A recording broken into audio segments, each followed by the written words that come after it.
একদল খাইছে, আরেক দল খাওয়ার জন্য রেডি হয়ে আছে। আমরা এরকম চাই না। আমরা চাই স্বাধীন সার্বভৌম বাংলাদেশ। আমরা চাই দুর্নীতিমুক্ত বাংলাদেশ। আমি নিউজটা যে কতবার পড়লাম, এটা কি সম্ভব? আজকের আলোচনার বিষয় হচ্ছে মানব সম্পদের উন্নয়ন, হিউম্যান রিসোর্স ডেভেলপমেন্ট।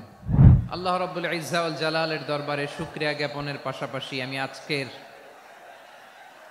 এই প্রোগ্রামের অর্গানাইজিং কমিটিকে অন্তরের অন্তঃস্থল থেকে ধন্যবাদ জানাতে চাই যে আদ-দ্বীন ফাউন্ডেশন অথরিটি তারা 3 দিন ব্যাপী যশোরের পুলের হাটে এরকম চমৎকার গোছানো ওয়েল অর্গানাইজড একটা তাফসীরুল কোরআনের প্রোগ্রামের আয়োজন করেছে। আমি আল্লাহর শুকরিয়া জ্ঞাপনের পাশাপাশি তাদেরকে আমার অন্তরের অন্তঃস্থল থেকে শুকরিয়া, ধন্যবাদ এবং মোবারকবাদ জানাতে চাই। আজকের প্রোগ্রামে উপস্থিত আছেন বৃহত্তর খুলনা বিভাগের ব্যবসায়ী ভাইয়েরা, কর্মজীবী ভাইয়েরা, ছাত্র ভাইয়েরা, পর্দার আড়ালে, মহিলা প্যান্ডেলে আমার মায়েরা, বোনেরা। উপস্থিত আছেন কওমি মাদ্রাসার মুহতামিম বৃন্দ, আলিয়া মাদ্রাসার প্রিন্সিপাল হুজুর, শিক্ষকবৃন্দ, ছাত্রবৃন্দ, ইমাম সাহেব, খতিব সাহেব, মুয়াজ্জিন সাহেব, আইন শৃঙ্খলায় কর্মরত ভাইয়েরা, ভলান্টিয়ার্স, মিডিয়া কর্মী, সাংবাদিক বন্ধুরা, ইউটিউবার্স, আমি সবাইকে অন্তরের অন্তঃস্থল থেকে শুভেচ্ছা জানিয়ে শুরু করতে চাই। প্রিয় ভাইয়েরা, আমি জানি যশোরের মানুষ খুবই well civilized, they know manners. তারা ম্যানার জানে, অতিথির সাথে কেমন আচরণ করতে হয় যশোরের লোকেরা এটা জানে কি জানে না বলেন? মাশাআল্লাহ। স্টেজ থেকে ইনস্ট্রাকশন আসলে সেটা শুনতে হবে, না শুনলে আমিও বলতে পারবো না, আপনারাও উপকৃত হবেন না। কোটি কোটি টাকা ব্যয়, অনেক পরিশ্রম সাপেক্ষে, অনেক ওয়েল ডিজাইন করে ওনারা প্রোগ্রাম করেছেন। শেষ অধিবেশন যদি আপনারা ধাক্কা ধাক্কি বিশৃঙ্খলা করেন, বঞ্চিত হব, আমরা বঞ্চিত হব, আপনারা বঞ্চিত হবেন। মিডিয়া কর্মীদের মাধ্যমে দেশে বিদেশে কোটি কোটি দর্শক তারা বঞ্চিত হবে। আর যদি একটা নীরব, নিস্তব্ধ, নিঝুম পরিবেশ আমাকে উপহার দেন, আমি জনগুরুত্বপূর্ণ, যেটা রাষ্ট্রের জন্য গুরুত্বপূর্ণ, যেটা সামাজিকভাবে আমাদের জন্য গুরুত্বপূর্ণ, আমার ব্যক্তি জীবনের জন্য গুরুত্বপূর্ণ, গোটা মানবতার জন্য গুরুত্বপূর্ণ, এরকম কিছু বার্তা আজকের এই ঐতিহাসিক যশোরের প্রোগ্রামে আমি রাখতে চাই ইনশাআল্লাহ। কিন্তু সেজন্য সহযোগিতা করতে হবে। যে ডান দিকের ছেলেরা মাশাআল্লাহ বলার সাথে সাথে ঠান্ডা, কিন্তু এখানে এখনো ঠান্ডা হচ্ছে না। তোমরা ভলান্টিয়ারদের কথা শোনো, জায়গা না পেলে পেছনে যাও। ধাক্কাধাক্কি করো কেন ভাইয়েরা? এটা করো না। এই যে তোমাদেরকে দেখতে পাচ্ছি তো, একে অপরকে ধাক্কা ধাক্কি করে আমাকে দেখার চেষ্টা, পেছনে চলে যাও। Move on. প্রিয় ভাইয়েরা, অনেক আলোচনা হয়েছে 3 দিন ব্যাপী। দেশ বরেণ্য, প্রথিত যশা ওলামায়ে হযরতের মুখে আপনারা অসংখ্য কথা শুনেছেন। আমলের জন্য এগুলোই যথেষ্ট, নতুন করে আমার বলার কিছুর দরকার নাই। নতুন করে উপস্থাপনের মতো বলার মতো আমার কাছে কিছু নাইও। যা বলার 1500 বছর আগে আল্লাহ তাআলা উম্মাকে বলে দিয়েছেন, ঠিক কিনা? এমন কিতাব দান করেছে যে কিতাবে ভুল নাই, যতই পড়ি ততই শেখা যায়। বিয়ন্ডলেস, বটমলেস, কুল কিনারা নাই, কুল কিনারা বিহীন সাগর, পড়েন সুবহানাল্লাহ। গত 3 দিন ধরে স্কলাররা যে সমস্ত বিষয় কোরআন সুন্নাহর আলোকে আলোচনা করেছে, আমরা যেন সেগুলোর উপর আমল করতে পারি। আল্লাহ তৌফিক দান করুক, আমরা পড়ি আমিন। আসুন এখানে আসার, বসার, এই প্রোগ্রামে অংশগ্রহণ করার উদ্দেশ্যকে, নিয়তকে আমরা খালেস করে নেই। আজকে আমরা যা শুনবো, শিখবো, আমলের নিয়তে শুনবো, ঠিক কিনা বলেন? শেষ পর্যন্ত নীরবতা বজায় রাখবো। আমি উঠবো, আপনারা উঠবেন, এর আগে ওঠা যাবে না। স্কেডিউলে একটু চেঞ্জ এসেছে, এশার সালাত হয়নি। আমার আলোচনার পরপরই আজান হবে, এশার সালাতে আমরা জামাতে অংশগ্রহণ করে একসাথে বিদায় নেব ইনশাল্লাহ। বলেন, বিশৃঙ্খলা করলে আমার বুঝাতে, পয়েন্টগুলো শেয়ার করতে দেরি হবে। আর এই যে এরকম নীরব নিস্তব্ধ থাকলে সুবিধা হবে। আল্লাহর ওয়াস্তে বি স্মার্ট। জায়গা না হলে চলে যাবেন, আওয়াজ করবেন না। ভলান্টিয়াররাও আওয়াজ নয়, ইশারা ইঙ্গিতে। প্রিয় ভাইয়েরা, যে টপিকটি নিয়ে আমি আপনাদের সামনে আজকে কথা বলতে চাই, টপিকটি অনেক গুরুত্বপূর্ণ। টপিকটি হচ্ছে হিউম্যান রিসোর্স ডেভেলপমেন্ট, মানব সম্পদ উন্নয়ন। কারণ আল্লাহ তাআলা আমাদের যা দেখ আর না দেখ এটা দিছে, মানুষ আর মানুষ, 18 কোটি মানুষ, ঠিক কিনা? এই 18 কোটি জনসংখ্যার দেশে বসবাস করে আমরা খুশি না বেজার? খুশি হইতে হবে, বেজার হইেন না। জাপানের খবর জানেন? তাদের গ্রোথ রেট নিচের দিকে, উল্টো। জনসংখ্যা নাই, বাচ্চা নিলে, সন্তান নিলে গভর্নমেন্ট তাদের টাকা দেয়। আমাদেরকে আল্লাহ তাআলা দয়া করে মায়া করে এই সম্পদটা দিয়েছেন। এই মানব সম্পদকে যেন আমরা কাজে লাগাই, ইনশাআল্লাহ। পড়েন সবাই। হিউম্যান রিসোর্স ডেভেলপমেন্ট অনেক জনগুরুত্বপূর্ণ বিষয়, খুব সেন্সিটিভ বিষয়, বুঝতে হবে। যশোরের স্মার্ট ছেলেরা, এই যে আমি যাদেরকে দেখতে পাচ্ছি, all are the Gen Z of Jessore. যারা জেন জি, ওরা স্মার্ট, ওরা ইশারা ইঙ্গিতে কাজ করে। এই যে পুরো গদি উল্টায় দিছে, ঠিক কিনা? 24-এর ছাত্র নাগরিক অভ্যুত্থান আমাদের দেখিয়ে দিচ্ছে কিভাবে চোখের ইশারায় গদি উল্টে দিতে হয়।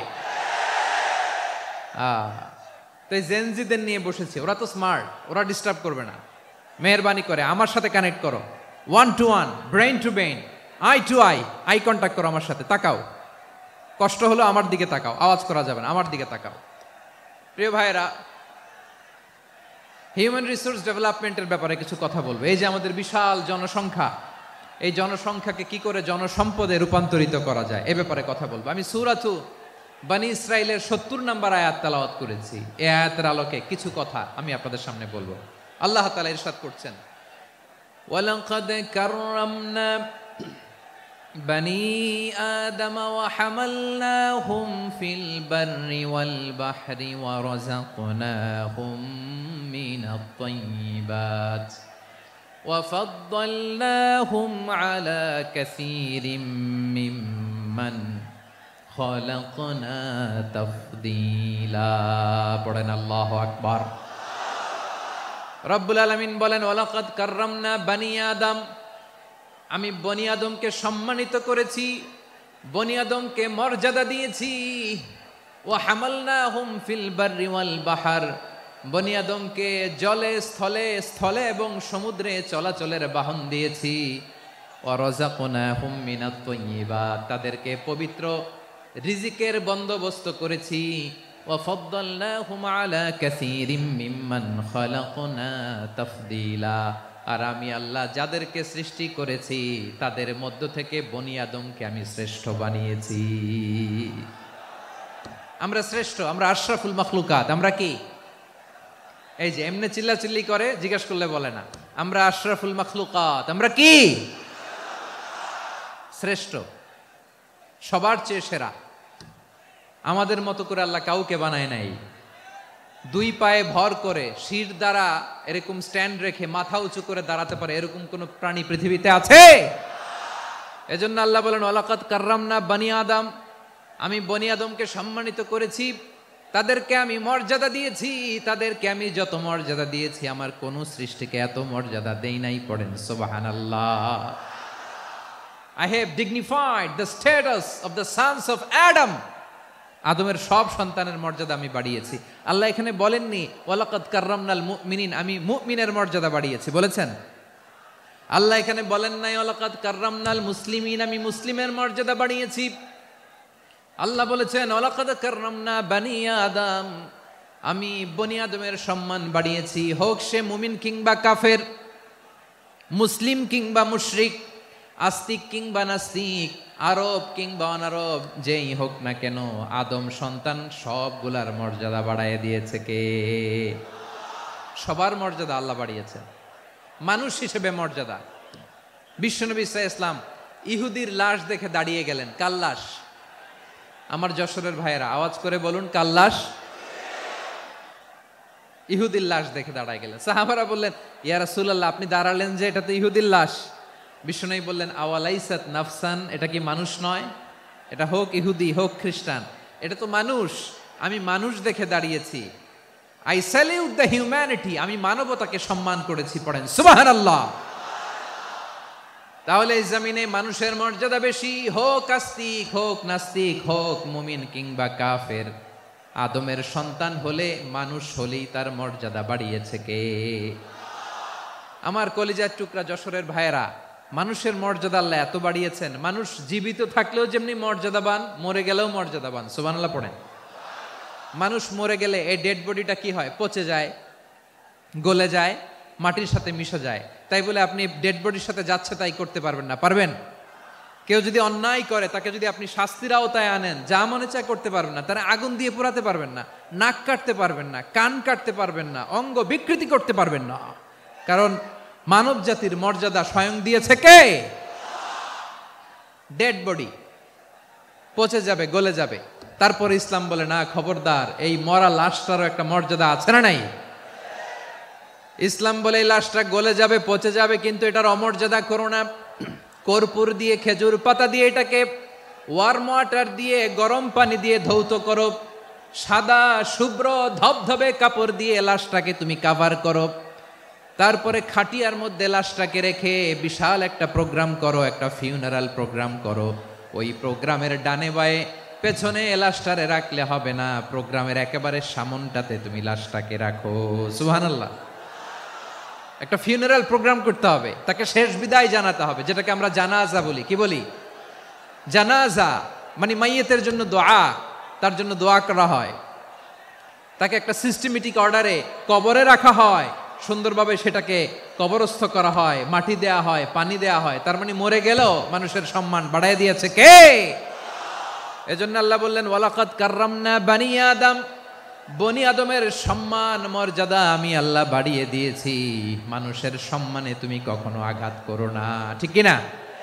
তাহলে ভাই, প্রথম মেসেজ হচ্ছে, the first and foremost message tonight to the people of Jessore.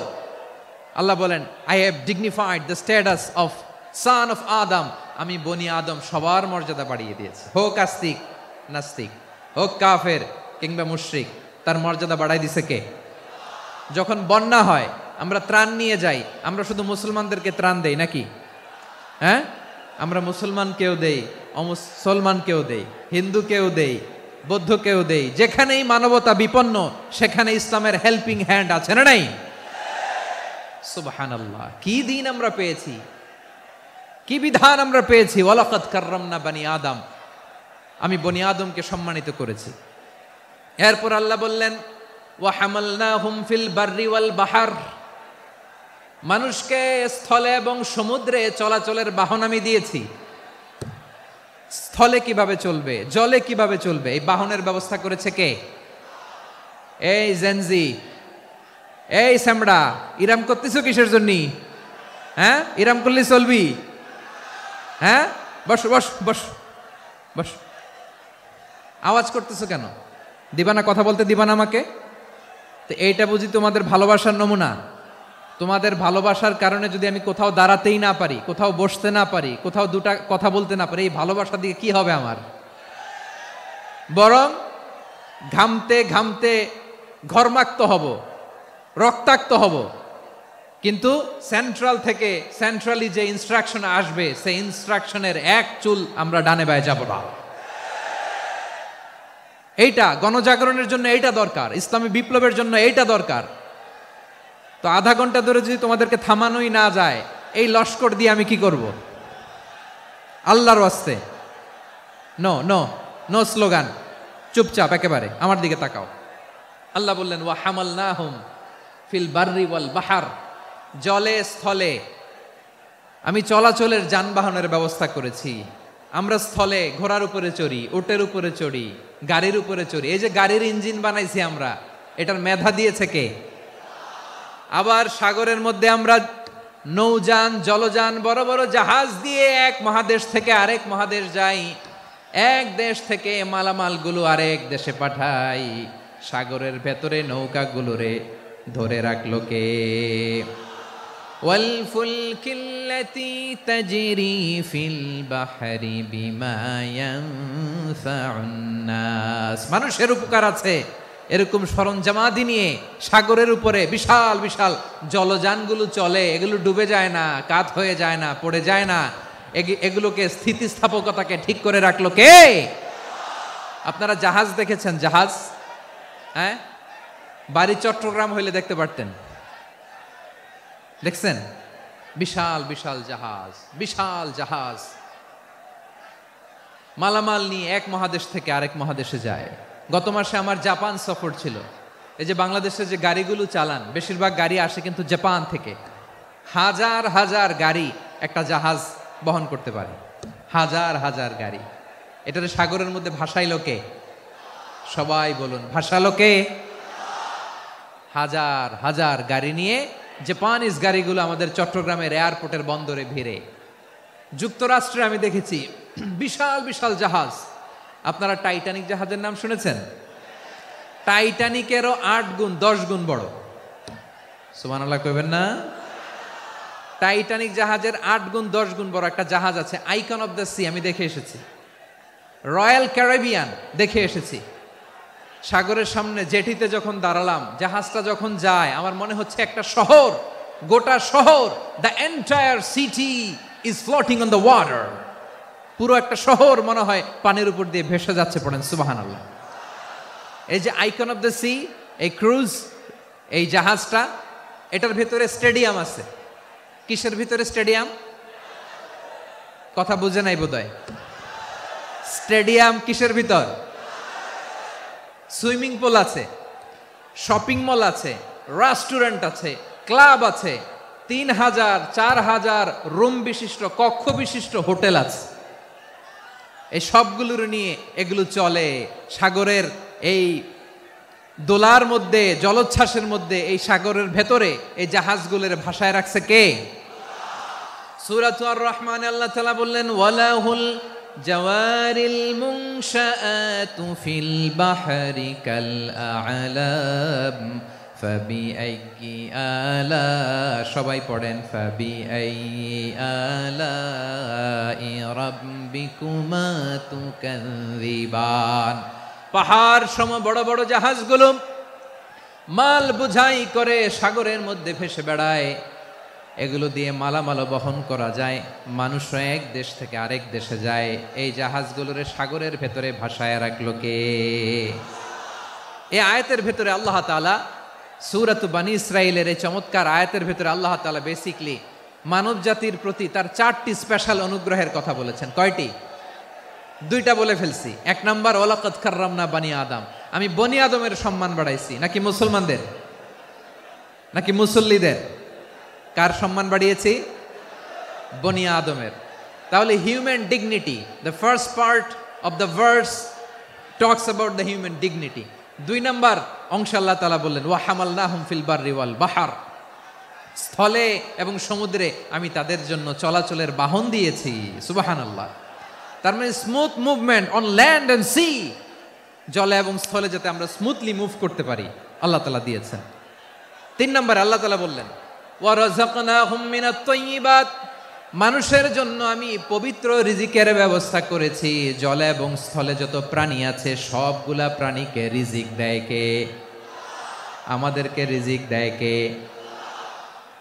সাগরের মাছগুলোকে, বড় বড় তিমি মাছগুলোরে রিজিক দেয় কে?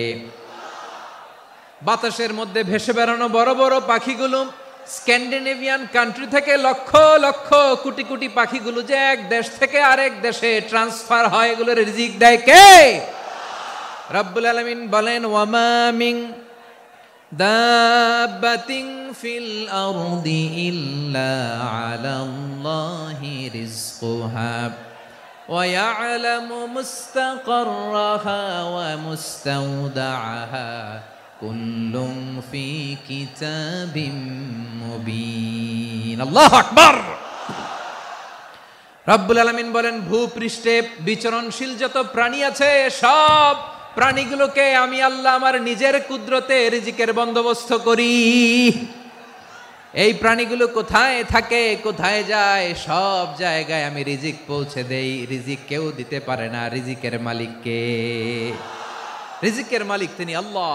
এজন্য আল্লাহ তাআলা বললেন, ওয়া রাযাকনাহুম মিনাত তাইয়্যিবাত।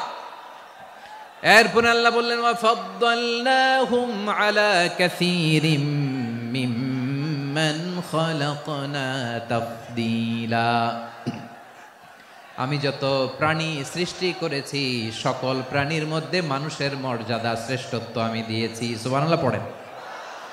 তাহলে 1 নম্বরে আল্লাহ বললেন আমি বনি আদমের মর্যাদা বাড়ালাম। এরপরে বললেন স্থলে এবং সমুদ্রে চলাচলের জন্য যানবাহন দিলাম। 3 নম্বরে আল্লাহ বললেন পবিত্র রিজিকের ব্যবস্থা করে দিলাম। এরপরে আল্লাহ বললেন যত প্রাণী আছে সৃষ্টি আছে সবগুলার উপরে আমি মানুষকে শ্রেষ্ঠত্ব দিলাম। সুবহানাল্লাহ। তাহলে সবচেয়ে বেশি শ্রেষ্ঠত্ব মানুষের। কার? মানুষের। শুধু তাই নয় প্রিয় ভাইরা, আকাশ এবং জমিনে যা কিছু আছে সবকিছু মানুষের জন্য, মানুষের কল্যাণে, মানুষের প্রয়োজনে, মানুষের বশীভূত করে সৃষ্টি করেছেন কে? রব্বুল আলামিন বলেন হুয়াল্লাযী খালাকা লাকুম মা ফিল আরদি জামিআ। এই জমিনের মধ্যে যা কিছু আমি আল্লাহ সৃষ্টি করেছি সব কিছু আমি মানুষের জন্য সৃষ্টি করেছি। পড়েন সুবহানাল্লাহ। হুয়াল্লাযী খালাকা লাকুম মা ফিল আরদি জামিআ। যা আছে সব আমাদের জন্য, সব আমাদেরকে সার্ভিস দেওয়ার জন্য, আমাদের উপকারের জন্য, আমাদের কল্যাণের জন্য। আওয়াজ করে সবাই পড়ুন আল্লাহু আকবার।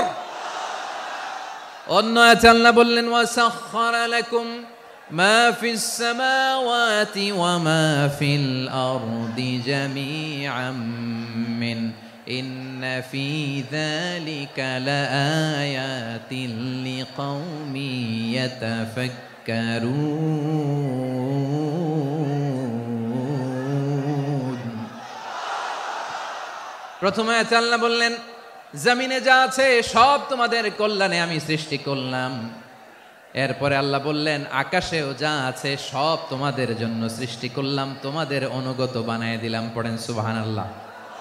মানুষের কি ব্রেইন দেখেন, মানুষ জমিন ছেড়ে আকাশে চলে যায়। পাখি দেখে মানুষের শখ হলো পাখি যেহেতু উঠতে পারে আমরাও পারবো।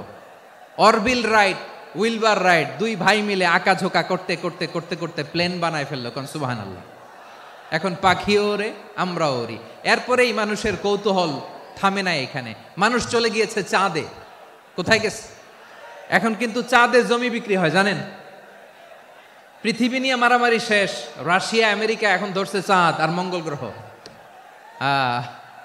এখন চাঁদে জমি বিক্রি হয়, মঙ্গলে জমি বিক্রি হয়। এই চাঁদ, মঙ্গল, বৃহস্পতি, শনি সব আল্লাহ তাআলা আমাদের জন্য বানিয়েছেন। সুবহানাল্লাহ পড়েন। মানুষ সাগরের উপরে চড়ে, শূন্যে ভেসে বেড়ায়, পাহাড় কেটে সুড়ঙ্গ বানায়, টানেল বানায়। মানুষ ব্রডব্যান্ডের লাইন নিয়ে যায় সাগরের ভেতর দিয়ে, এক দেশ থেকে আরেক দেশে, এক মহাদেশ থেকে আরেক মহাদেশে। সুবহানাল্লাহ পড়েন। তার মানে গোটা বিশ্বের সব কিছুর উপরে control, superiority over all creatures, সব কিছুর উপর কন্ট্রোল, মনিটরিং, নিয়ন্ত্রণ এটা প্রতিষ্ঠা করে দিয়েছে কে? এজন্যই মানুষের শ্রেষ্ঠত্ব। ওয়ালাকাদ কাররামনা বানি আদম, আমি বনি আদমের সম্মান বাড়িয়েছি, মর্যাদা আমি বাড়িয়ে দিয়েছি এ কারণে, কারণ মানুষ সব কিছুর উপর নিয়ন্ত্রণ নিতে পারে। মানুষকে নিয়ে এই কোরআনের সব আলোচনা, মানুষকে নিয়ে এই কোরআনের সব। তাই কোরআনের কেন্দ্রীয় আলোচ্য বিষয় হচ্ছে মানুষ। কোরআনের কেন্দ্রীয় আলোচ্য বিষয় কি? যশোরের ভাইয়েরা বুঝে থাকলে সবাই বলবেন কোরআনের কেন্দ্রীয় আলোচ্য বিষয় কি? এই যে আমি মূল আলোচনায় যাচ্ছি এখন। কেন মানুষ কোরআনের কেন্দ্রীয় আলোচ্য বিষয়? এই যে ভাইয়েরা, এই যে হাত জোর করে, এই যে Jessore Gen Z, the smart people of Jessore, হাত জোর করে বলতেছে, হাত জোর করে তোদের কাছে আল্লাহর দোহাই লাগে, স্টপ স্টপ। শুরুতে একবার বলেছে জায়গা না হলে আস্তে আস্তে ধাক্কা দিবা, সামনে না পিছনে, দিয়ে দিয়ে বেরোয় চলে যাও। এলইডিতে দেখো, এই যে এই যে আল্লাহর ওয়াস্তে জায়গা না হলে ওদিকে যাও। কোরআনের মাহফিলে বিশৃঙ্খলা, এটা কাফিরদের আলামত। কাফিররা শীষ দিত, শীষ। বিশ্বনবী কোরআনের তাফসির করলে কাফিররা শীষ দিত আর ক্ল্যাপিং করত, হুইসেল অ্যান্ড ক্ল্যাপিং। তো আমরা কি এখানে বিশৃঙ্খলা করতে আসছি? তো বারবার থামানো লাগে কেন? কোনো আওয়াজ হবে না, বললাম তো স্টপ। আওয়াজ করে বলুন কোরআনের কেন্দ্রীয় আলোচ্য বিষয় কি? সবাই বলেননি। এতগুলো মানুষ উত্তর দিলে এতটুকু আওয়াজ হয়, অন্তত আমি বিশ্বাস করি না। যশোর আওয়াজ করে বলো কোরআনের কেন্দ্রীয় আলোচ্য বিষয় কি? মানুষ। এই মানুষ কোরআনের কেন্দ্রীয় আলোচ্য বিষয়। মানুষকে আল্লাহ স্বাধীনতা দিয়েছেন। ফামান শাআ ফালইউমিন ওয়া মান শাআ ফালইয়াকফুর। চাইলে মুমিন হতে পারো, চাইলে কাফের হতে পারো, তোমার ইচ্ছা। তবে জেনে রাখো, মুমিন হলে পাবা জান্নাত, কাফির হলে পাবা জাহান্নাম। নাও দ্য ডিসিশন ইজ ইয়ার্স, সিদ্ধান্ত তোমার, জান্নাতে যাবা না জাহান্নামে যাবা। যশোরের ভাইয়ের আওয়াজ করে বলুন, কই যেতে চান, জান্নাতে না জাহান্নামে? ডান দিকে না বাম দিকে? ডানপন্থী না বামপন্থী? চিল্লা চিল্লি না চুপচাপ? চুপচাপ কয়ে আবার চিল্লাচিল্লি শুরু করে দিচ্ছে। মাশাআল্লাহ। তাহলে কোরআনের কেন্দ্রীয় আলোচ্য বিষয় মানুষ। আমার সাথে থাকতে হবে, তোমাদেরকে নিয়ে আমি আলোচনা শেষ পর্যন্ত যাব। অনেক গুরুত্বপূর্ণ কথা বাকি আছে, আমাকে সহযোগিতা করতে হবে। মাশাআল্লাহ, এই তো ঠান্ডা হয়েছে। হ্যাঁ, ঠিক আছে ঠিক আছে ঠিক আছে। মানুষকে আল্লাহ এত স্বাধীনতা দিয়েছেন, মানুষ চাইলে অনেক ভালো হইতে পারে। ভালোর রাস্তাও খোলা, খারাপ হওয়ার রাস্তাও খোলা। ভালো হইলে মানুষ অনেক ভালো, খারাপ হইলে অনেক খারাপ। ভালো হইলে সবচেয়ে ভালো, খারাপ হইলে সবচেয়ে খারাপ। এজন্য সিদ্ধান্ত আপনাকে নিতে হবে। আল্লাহ তাআলা বলছেন, লাকাদ খালাকনাল ইনসানা ফি আহসানি তাকওয়িম সুম্মা রাদাদনাহু আসফালা সাফিলিন। আমি মানুষকে অনেক সুন্দর অবয়বে, সুন্দর আকৃতিতে সৃষ্টি করেছি। তার শুধু চেহারার ডিজাইনটাই সুন্দর নয়, তার ব্রেনটা বড্ড সুন্দর, তার মানসিকতা বড্ড সুন্দর, তার সৃজনশীলতা বড্ড সুন্দর। পড়েন সুবহানাল্লাহ। আমাদের চেহারা, অবয়ব, ডিজাইন যে সুন্দর তা না, আমাদের ব্রেনটা অনেক সফিস্টিকেটেড ব্রেন, অনেক সফিস্টিকেটেড। এই 1.5 কেজি ব্রেন ইউজ করে মানুষ গোটা বিশ্বে সভ্যতা বিনির্মাণ করেছে, ঠিক কিনা? এই ব্রেন আল্লাহ তাআলা আমাকে দিয়েছে। এটারে কাজে লাগালে, আপনার 6 সেন্স কাজে লাগালে আপনি অনন্য মানুষ হয়ে উঠবেন, মহামানবে রূপান্তরিত হবেন। মানুষ হতে পারে, চাইলেই মহামানব হতে পারে। আবার যদি মানুষ চায়, খারাপও হতে পারে। আল্লাহ বললেন শুধু ভালোই না, ভালো হতে চাইলে অনেক ভালো তুমি হতে পারো, আবার খারাপ হতে চাইলে অনেক খারাপ তুমি হতে পারো। সুম্মা রাদাদনাহু আসফালা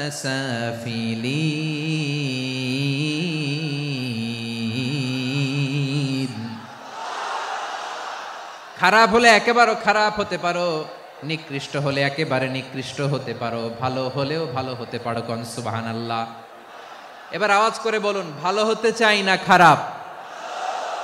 শ্রেষ্ঠ না নিকৃষ্ট? মানুষ ভালো হলে মানুষ ফেরেশতার চেয়েও ভালো, মানুষ খারাপ হলে সে পশুর চেয়েও খারাপ। কথা ঠিক কিনা বলেন? ভালো হলে ফেরেশতার চেয়েও ভালো, খারাপ হলে পশুর চেয়েও নিকৃষ্ট। তার মানে শ্রেষ্ঠত্বে মানুষ, শ্রেষ্ঠত্বে ফেরেশতাকে হার মানায়, আর অধপতনে শ্রেষ্ঠত্বে ফেরেশতাকে ছাড়িয়ে যায়, আর অধপতনে পশুকেও হার মানায়। আই রিপিট, আমি আবারও বলছি, মানুষ শ্রেষ্ঠত্বে ফেরেশতাকে ছাড়িয়ে যায়, আর অধপতনে সে পশুকেও হার মানায়। আওয়াজ করে বলতে হবে, ঠিক কি না? এটার প্রমাণ কি? মানুষ শ্রেষ্ঠ হইলে যে ফেরেশতার চেয়েও সেরা, তার প্রমাণ কি? আল্লাহ তাআলা বলছেন, ওয়া ইয কুলনা লিল মালাইকাতি ইসজুদু লি আদম ফাসাজাদু ইল্লা ইবলিস আবা ওয়াস্তাকবারা ওয়া কানা মিনাল কাফিরিন। আল্লাহ বলেন, স্মরণ করো সে সময়ের কথা যখন আমি ফেরেশতাদেরকে বললাম, ও ফেরেশতারা আদমকে সেজদা দাও। সব ফেরেশতারা সম্মান সূচক সেজদা আদমকে দিল, তারা আদমের জন্য সেজদায় লুটিয়ে পড়লো, একজন ছাড়া, তার নাম ইবলিস। আওয়াজ করে বলেন, তার নাম কি? সে অহংকার প্রদর্শন করলো, সে কাফের হয়ে গেল, বাকি সব ফেরেশতারা সেজদা দিল। সুবহানাল্লাহ। আবার আদম আলাইহিস সালামকে আল্লাহ জিজ্ঞেস করলেন, সব বলে দিল উত্তর, কিন্তু ফেরেশতাদেরকে একই প্রশ্ন জিজ্ঞেস করলেন, তারা উত্তর করতে পারে নাই। তার মানে এর মধ্য দিয়ে প্রমাণিত হয়, মানুষ ভালো হলে ফেরেশতার চেয়েও ভালো, ফেরেশতার চেয়েও মানুষের মর্যাদা বাড়িয়ে দিয়েছে কে? সব নূরের ফেরেশতা যখন মাটির আদমকে সেজদা দেয়, এটা প্রমাণ করে ফেরেশতার চেয়েও মানুষের মর্যাদা বাড়িয়ে দিয়েছে কে? তুমি মাটির আদমকে প্রথম সৃষ্টি করিয়া ঘোষণা করিয়া দিলে শ্রেষ্ঠ বলিয়া, তাই তো নূরের ফেরেশতা করে আদমকে সেজদা। ঠিক কিনা বলেন? তাই তো নূরের ফেরেশতা করে আদমকে সেজদা, সবার চেয়ে সম্মান দিলে মাটির আদমকে। আল্লাহু আল্লাহু তুমি জাল্লে জালালুহু, শেষ করা তো যায় না গে তোমার গুণগান। পড়েন না, পড়েন। আল্লাহু আল্লাহু তুমি জাল্লে জালালুহু, শেষ করা তো যায় না গে তোমার গুণগান। আল্লাহু আল্লাহু আল্লাহু আকবার। আদমের মর্যাদা বেশি, মানুষের মর্যাদা বেশি, মানুষ শ্রেষ্ঠ তার প্রমাণ। নূরের ফেরেশতা মাটির আদমকে সেজদা করে আওয়াজ করে বলেন ঠিক কি না? তাহলে আবার মানুষ যদি খারাপ হয় সে পশুর চেয়েও খারাপ, অধপতনে পশুত্বকে হার মানায়। তার প্রমাণ কি? তার প্রমাণ হচ্ছে যশোরের ভাইরা দেখবেন পত্রিকায় নিউজ পেপারে মাঝে মাঝে এরকম দেখা যায়, এক মানুষ আরেক মানুষকে হত্যা করে 20 টুকরা করে বস্তার ভিতরে ভরেছে। আপনারা এই নিউজ পড়েন নাই না? দেখেন নাই? দেখছেন? মানুষ মানুষকে হত্যা করে কয় টুকরা? জোরে বলেন। এখানেই ক্ষান্ত হয় না, আবার কোথায় ভরছে? বস্তার ভেতরে। আচ্ছা, বুঝে থাকলে আওয়াজ করে বলেন, কোনদিন শুনছেন একটা হাতি আর একটা হাতিকে হত্যা করে 20 টুকরা করছে, এরপরে বস্তার ভিতরে ভরছে? হইছে? তাহলে দেখেন, মানুষ যদি খারাপ হয় সে পশুকেও হার মানায়। চিল্লায় বলো ঠিক কিনা? এমনও দুশ্চরিত্র মানুষ আছে যার নজর থেকে 6 মাসের ছোট্ট মেয়ে থেকে শুরু করে 80 বছরের বৃদ্ধারাও নিরাপদ নয়। পশুকেও হার মানে। মানুষের ঘর জ্বালিয়ে পুড়ে মেসাকার করে দেয়, জনপদের পর জনপদ জ্বালায় দেয়। এরকম আছে না নাই? বোমা মেরে শহরগুলো উড়িয়ে দেয়। এই যে ইসরায়েল গাজার মধ্যে যে অ্যাটাক করেছে, এরা মসজিদ মানে নাই, মসজিদে বম ফেলেছে। এরা খ্রিস্টানদের চার্চ গির্জা মানে নাই, গির্জায় বম ফেলেছে। পৃথিবীর ইতিহাসে never happened in the history of the world that someone bombed on a hospital, on a ICU center. এমন হাসপাতাল যেখানে আইসিইউর রোগীরা আছে, ওই হাসপাতালের উপরও ইসরায়েলি সৈনিকেরা বোমা মেরেছে। জোরে বলেন ঠিক কিনা? এরা মানুষ? আওয়াজ করে বলেন, এরা মানুষ না। প্রিয় ভাইয়েরা, চোখ কান নাক মুখ থাকলেই মানুষ না। যা সামনে দেখেন এগুলো সব মানুষ না, এগুলো জনসংখ্যা। এগুলো কি? সবাই বলুন, এগুলো কি? বাড়ছে জনসংখ্যা, কমছে মানুষ। বাড়ছে জনসংখ্যা, কমছে। এই দুনিয়া এখন তো আর সেই দুনিয়া নাই, মানুষ নামের মানুষ আছে দুনিয়া বোঝাই। সেই মানুষের ভিড়ে আমার আসল মানুষ নাই। ঠিক কিনা? আসল মানুষের বড্ড অভাব, আসল মানুষের বড্ড অভাব। আমার ভাইয়েরা, মানুষ খারাপ হলে পশুকেও হার মানায়। আচ্ছা, আওয়াজ করে বলেন, এই যশোরের ছেলেরা এদিক তাকাও, আওয়াজ করে বলো, যে ইসরায়েলি সোলজাররা উপর থেকে বোমা মারল তারাও মানুষ? তারাও কি? ওরাও রক্তে মাংসে মানুষ, ওদেরও পরিবার আছে। বোমা মেরে যেই মেয়েটাকে তারা অনাথ বানায়, ইয়াতিম বানায়, ও কিন্তু বাসায় ওর মেয়েটাকে রেখে আসছে। ঠিক কিনা বলেন? বম্বিং করে যে বাবাকে মেরে, স্বামীকে মেরে স্ত্রীকে বিধবা বানায়, তারও ঘরে স্ত্রী আছে। উপর থেকে বোম মেরে মানুষ মেরে দিচ্ছে, তারাও মানুষ। 1945 সালের 6 আগস্ট আমেরিকান সোলজাররা হিরোশিমায় বম মেরেছে। আমি নিজে দেখে এসেছি জাপানের হিরোশিমাতে। সকাল 8:15 মানুষ কেউ অফিসে যাচ্ছিল, কেউ খেতে খামারে কাজ করতে যাচ্ছিল। লিটল বয় নামে একটা বোম মেরেছে তারা। এই বোমের আঘাতে, পারমাণবিক এই বোমার রেডিয়েশনে আঘাতে বোম ব্লাস্ট হওয়ার পরে মুহূর্তের মধ্যে 1,40,000 নাই। উপর থেকে যারা মারতেছে এরাও মানুষ, যাদেরকে মারলো তারাও। তার মানে মানুষে মানুষে পার্থক্য আছে না? নেই? মানুষে মানুষে পার্থক্য আছে। নাক কান চোখ মুখ থাকলেই মানুষ নয়। বাড়ছে জনসংখ্যা, কমছে মানুষ, চিল্লায় বলো ঠিক কিনা? তাহলে আমরা বুঝলাম মানুষ ভালো হলে অনেক ভালো, খারাপ হলে অনেক খারাপ। ও আমার কলিজার টুকরা যশোরের ভাইয়েরা, আসুন না 3 দিন ব্যাপী এই তাফসিরুল কোরআনের ঐতিহাসিক প্রোগ্রাম থেকে আমরা সিদ্ধান্ত নেই, আমরা ভালো মানুষ হব নাকি খারাপ মানুষ হব। কলিজা থেকে, প্রাণ থেকে আওয়াজ করে সবাই বলুন, ভালো মানুষ নাকি খারাপ মানুষ? ভালো মানুষ হইতে হবে। ভালো মানুষ যারা জগৎটাকে এনলাইটেন করবে, যারা এনলাইটেন করবে, যারা সত্যের বীর সেনানী হয়ে দাঁড়াবে, যারা সত্যের পক্ষে কথা বলবে, যারা জালিমের মসনদকে ভেঙে খান খান করে দেবে, এরকম হওয়ার দরকার আছে না নাই? এরকম ভালো মানুষ আমরা হতে চাই কি চাই না? মানুষকে যত্ন নিলে মানুষ যে কত ভালো হয় আপনি কল্পনাও করতে পারবেন না। এই যে আপনাদের যশোরে যে ভালো ছেলেগুলো আছে, যে ভালো তরুণগুলো আছে, যে যুবকগুলো আছে, যে ভালো আলেমরা আছে, ভালো নেতারা আছে, সবাই যদি তাদের মতো হতো, পুরো যশোরটা একটা জান্নাতের টুকরা হয়ে যেত। আওয়াজ করে বলেন ঠিক কিনা? মানুষকে নার্চারিং করলে, মানুষকে পলিশ করলে, মানুষকে গ্রুমিং করলে, মানুষকে সঠিক তারবিয়া দিলে মানুষ অনন্য হয়ে ওঠে। প্রতিটি মানুষ অনন্য। আমি অনন্য, আপনি অনন্য, আমরা সবাই অনন্য। সুবহানাল্লাহ বলেন। মানুষকে আল্লাহ তাআলা দিয়েছেন অসীম ক্ষমতা, অসীম ক্ষমতা। সুবহানাল্লাহ। একটা মানুষ পারে না এমন কিছু নাই, একটা মানুষ পারে না এমন কিছু নাই। বিশ্বাস করতে হবে, মানুষ যা কল্পনা করতে পারে ওইটা মানুষ করে দেখাতে পারে। যশোরের ভাইয়ের, আই রিপিট, আমি আবারও বলছি, এই চিল্লাচিল্লি করলে আমার এই গুরুত্বপূর্ণ কথা তোমরা মিস করবা, মিস করবা। কপাল পড়া হয়েও না, আওয়াজ করে কপাল পড়া হবে না। আমার দিকে তাকাও। মানুষ, মানুষ যা কল্পনা করতে পারে সেটা মানুষ করে দেখাতে পারে। তুমি তোমার কল্পনার রাজ্যকে সাজাও, তোমাকে হারাতে পারে এমন কোন শক্তি আল্লাহর জমিনে নাই। তোমার কি শক্তি, কি সম্ভাবনা তুমি জানোই না মিয়া। তুমি এদিকে তাকাও কেন? তোমার রাস্তা তো ওই দূরে।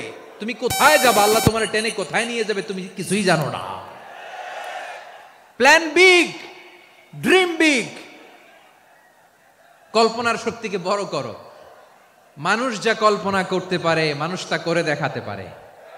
মানুষের কাছে অসাধ্য কিছু নাই, মৃত্যু ছাড়া, এক্সেপ্ট ডেথ। মৃত্যু ছাড়া মানুষ সবকিছুকে জয় করতে পারে। মৃত্যু ছাড়া যে কোনো অসাধ্যকে সাধন করার ক্ষমতা মানুষকে দিয়ে দিয়েছে কে? হারার জন্য তোমার জন্মই হয় নাই, তোমার জন্ম হয়েছে জিতার জন্য, বিজয়ের জন্য তোমার জন্ম। মানুষের শুরুটাই হয় বিজয় দিয়ে। যশোর, আওয়াজ করে বলো, মানুষের শুরু হয় কি দিয়ে?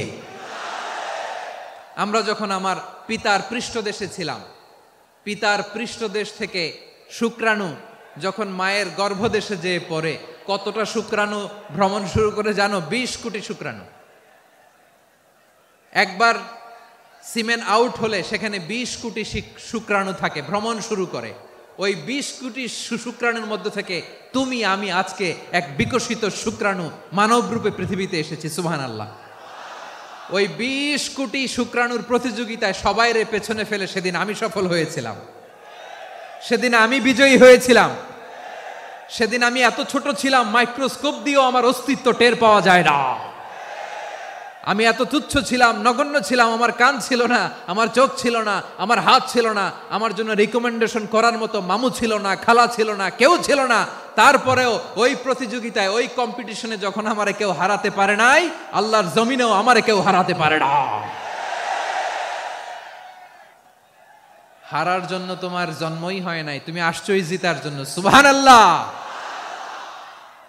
বিশ্বনবী বলেন, আন্নাসু মাআদিন কামাআদিনি যাহাবি ওয়াল ফিদ্দা খিয়ারুহুম ফিল জাহিলিয়াতি খিয়ারুহুম ফিল ইসলাম। Peoples are like mines of gold and silver. সোনার খনি, রূপার খনি, এর চেয়েও বড় খনি হচ্ছে এই মানব সম্পদের খনি। আওয়াজ করে বলেন আল্লাহু আকবার। আল্লাহ তাআলা এই সম্পদ আমাদেরকে দিয়েছে। বিশ্বনবী বলেন, মানুষ হচ্ছে খনির মতো। খিয়ারুহুম ফিল জাহিলিয়াতি খিয়ারুহুম ফিল ইসলাম। জাহিলি যুগে যারা সেরা, ইসলামেও তারা সেরা। ইদা ফাকুহু, যদি তারা বুঝবান হয় তাহলে তাদেরকে সেরা বানায় দিবে কে? তাহলে মানুষের চেয়ে সেরা কেউ হতে পারে? মানুষের চেয়ে অনন্য কেউ হতে পারে? মানুষকে কেউ হারাতে পারে? আওয়াজ করে বলো, তোমাকে কেউ হারাতে পারবে? এই সাহস জাগছে আজকের আলোচনা থেকে। আমি তুমি অনন্য, আমাকে তোমাকে হারায় দেওয়া এত সহজ না, ঠিক কিনা? একটা কথা জীবনের সাথে সেট করে নিতে হবে, আমি জিতি নয় শিখি, আমি কখনো হারি না। জীবনের সাথে সেট করে নাও, জেনজি অফ জেসর, আমি কখনো হারি না, আমি হয় জিতি নয় শিখি। চিল্লায় বলো ঠিক কিনা? আমি কখনো হারি না, আমার হারানো এত সোজা না। কি সাহস জাগছে? বুকে সাহস জাগছে? তাকবীর পড়ো, লিল্লাহে তাকবীর। তাহলে বিশ্বনবী বললেন নাসু মাআদিন, মানুষ হচ্ছে খনি। এই ধাক্কা ধাক্কি আমি জানি এগুলো ভালোবাসার ধাক্কা ধাক্কি, এজন্য আমি সহ্য করে নেই। এগুলো যে ভালোবাসার ধাক্কা ধাক্কি এটা আমরা বুঝি। পৃথিবীর কোনো আইন, সিকিউরিটি প্রোটোকল দিয়ে এটারে মানানো যাবে না, কারণ এটা তো ভালোবাসা, লাভ। লাভ কোনো আইন কানুন দিয়ে বাধা যায় না, মানানো যায় না, ঠিক কিনা বলো?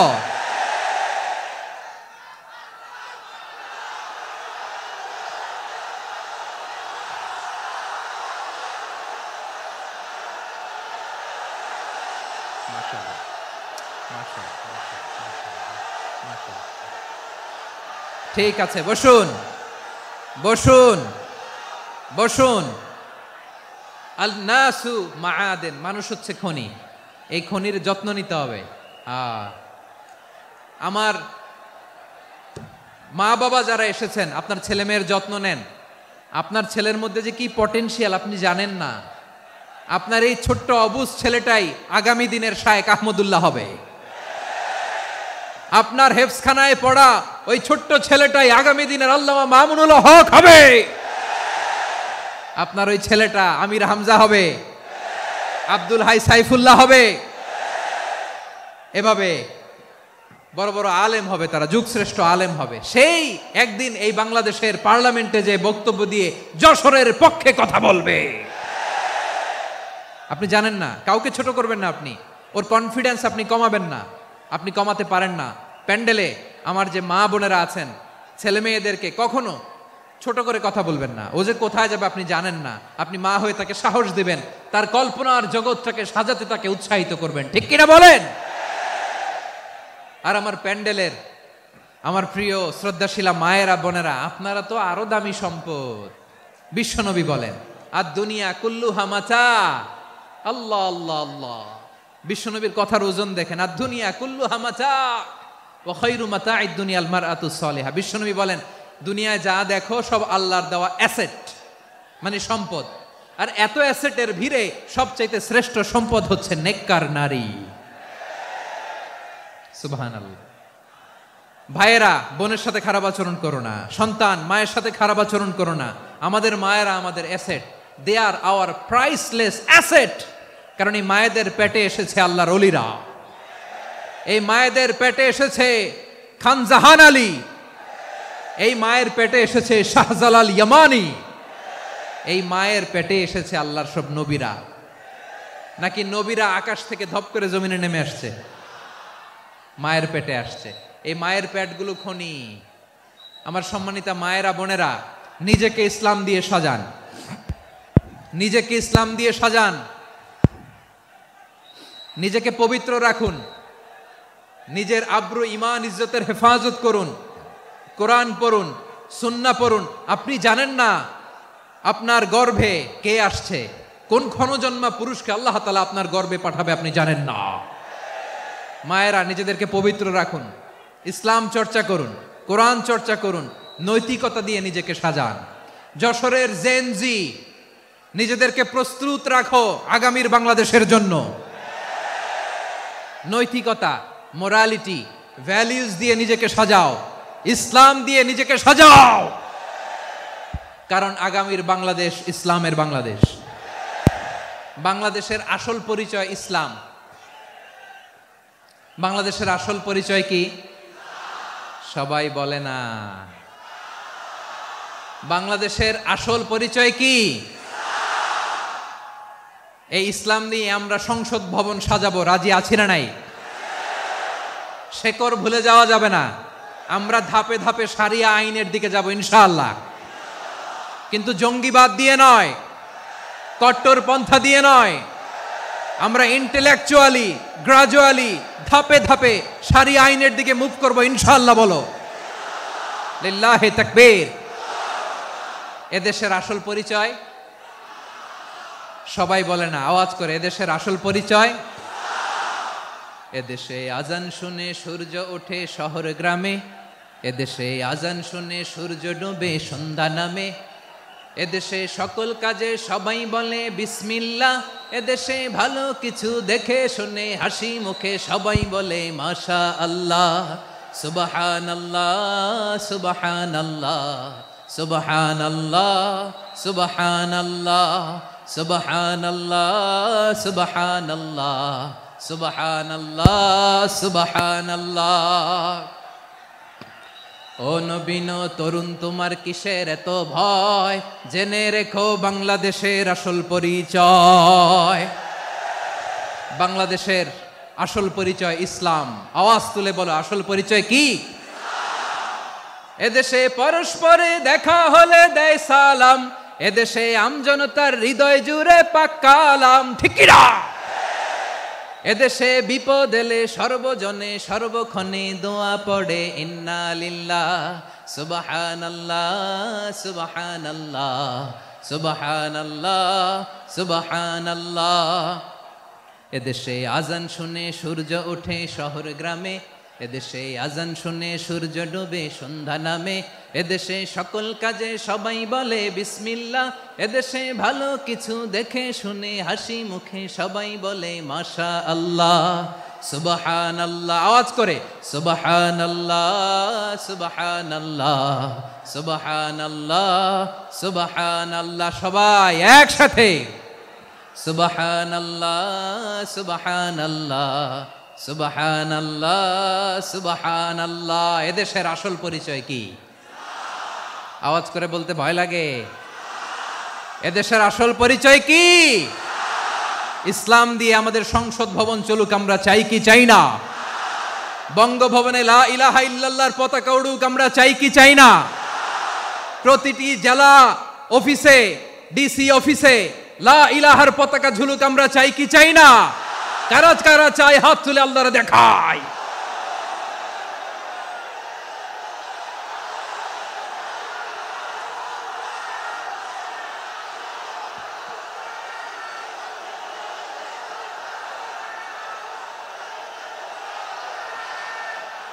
মাশাআল্লাহ মাশাআল্লাহ মাশাআল্লাহ মাশাআল্লাহ।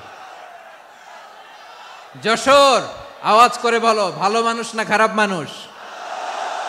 বুঝে বলছো তো? মানুষ ভালো হলে যে কত ভালো। এই মানুষকে যত্ন নিলে, মানুষকে মানুষ বানালে যে সে কি হতে পারে শুনবা? হ্যাঁ, নাকি মোনাজাত দিয়ে দিব? শুনবা? তাহলে থামতে হবে। থামো, আমি যখন বলবো থামো থামো, তাকবীরের সময় দিলে তাকবীর, থামো থামো। মানুষকে যত্ন নিলে, এই এদিকে এদিকে, ড্রোন নামায় ফেলো। হয়েছে, ড্রোনের ফুটেজ হয়ে গেছে, এবার ড্রোন নামায় ফেলো। আমার দিকে তাকাও। মানুষকে, তোমরা এদিক সেদিক তাকালে তো গুরুত্বপূর্ণ পয়েন্ট মিস হয়ে যাবে। এদিকে এদিকে, হ্যাঁ মাস ঠিক আছে, এদিকে। মানুষকে যত্ন নিলে মানুষের মধ্যে যে আল্লাহ কি পটেনশিয়াল রেখেছে। আমি জাপানের দুইটা উদাহরণ দেই। জাপানের,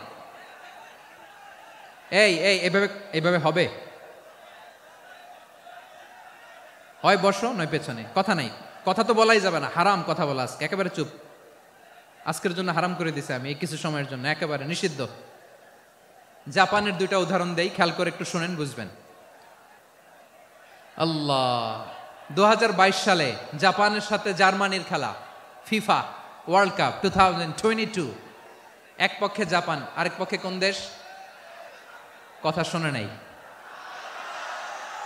এক পক্ষে কোন দেশ? আরেক পক্ষে সবাই। এক পক্ষে আরেক পক্ষে। ওই খেলায় জিতেছিল জাপান, জিতেছিল 22 সালের এই ফিফা ওয়ার্ল্ড কাপে। জাপান ফুটবল খেলায় জিতে, as a part of their celebration তারা খেলার পরে পুরো স্টেডিয়ামটারে ক্লিন করে, the fan base of Japan, লক্ষ লক্ষ মানুষ খেলা দেখতে যায়, তো এত ডাস্টবিনও তো নাই, তো যারা ডাস্টবিনে জায়গা পায় নাই তারা এই যে চকলেটের প্যাকেট, পানির বোতল, চিপসের প্যাকেট তারা এদিকে সেদিকে রেখে দিয়েছে।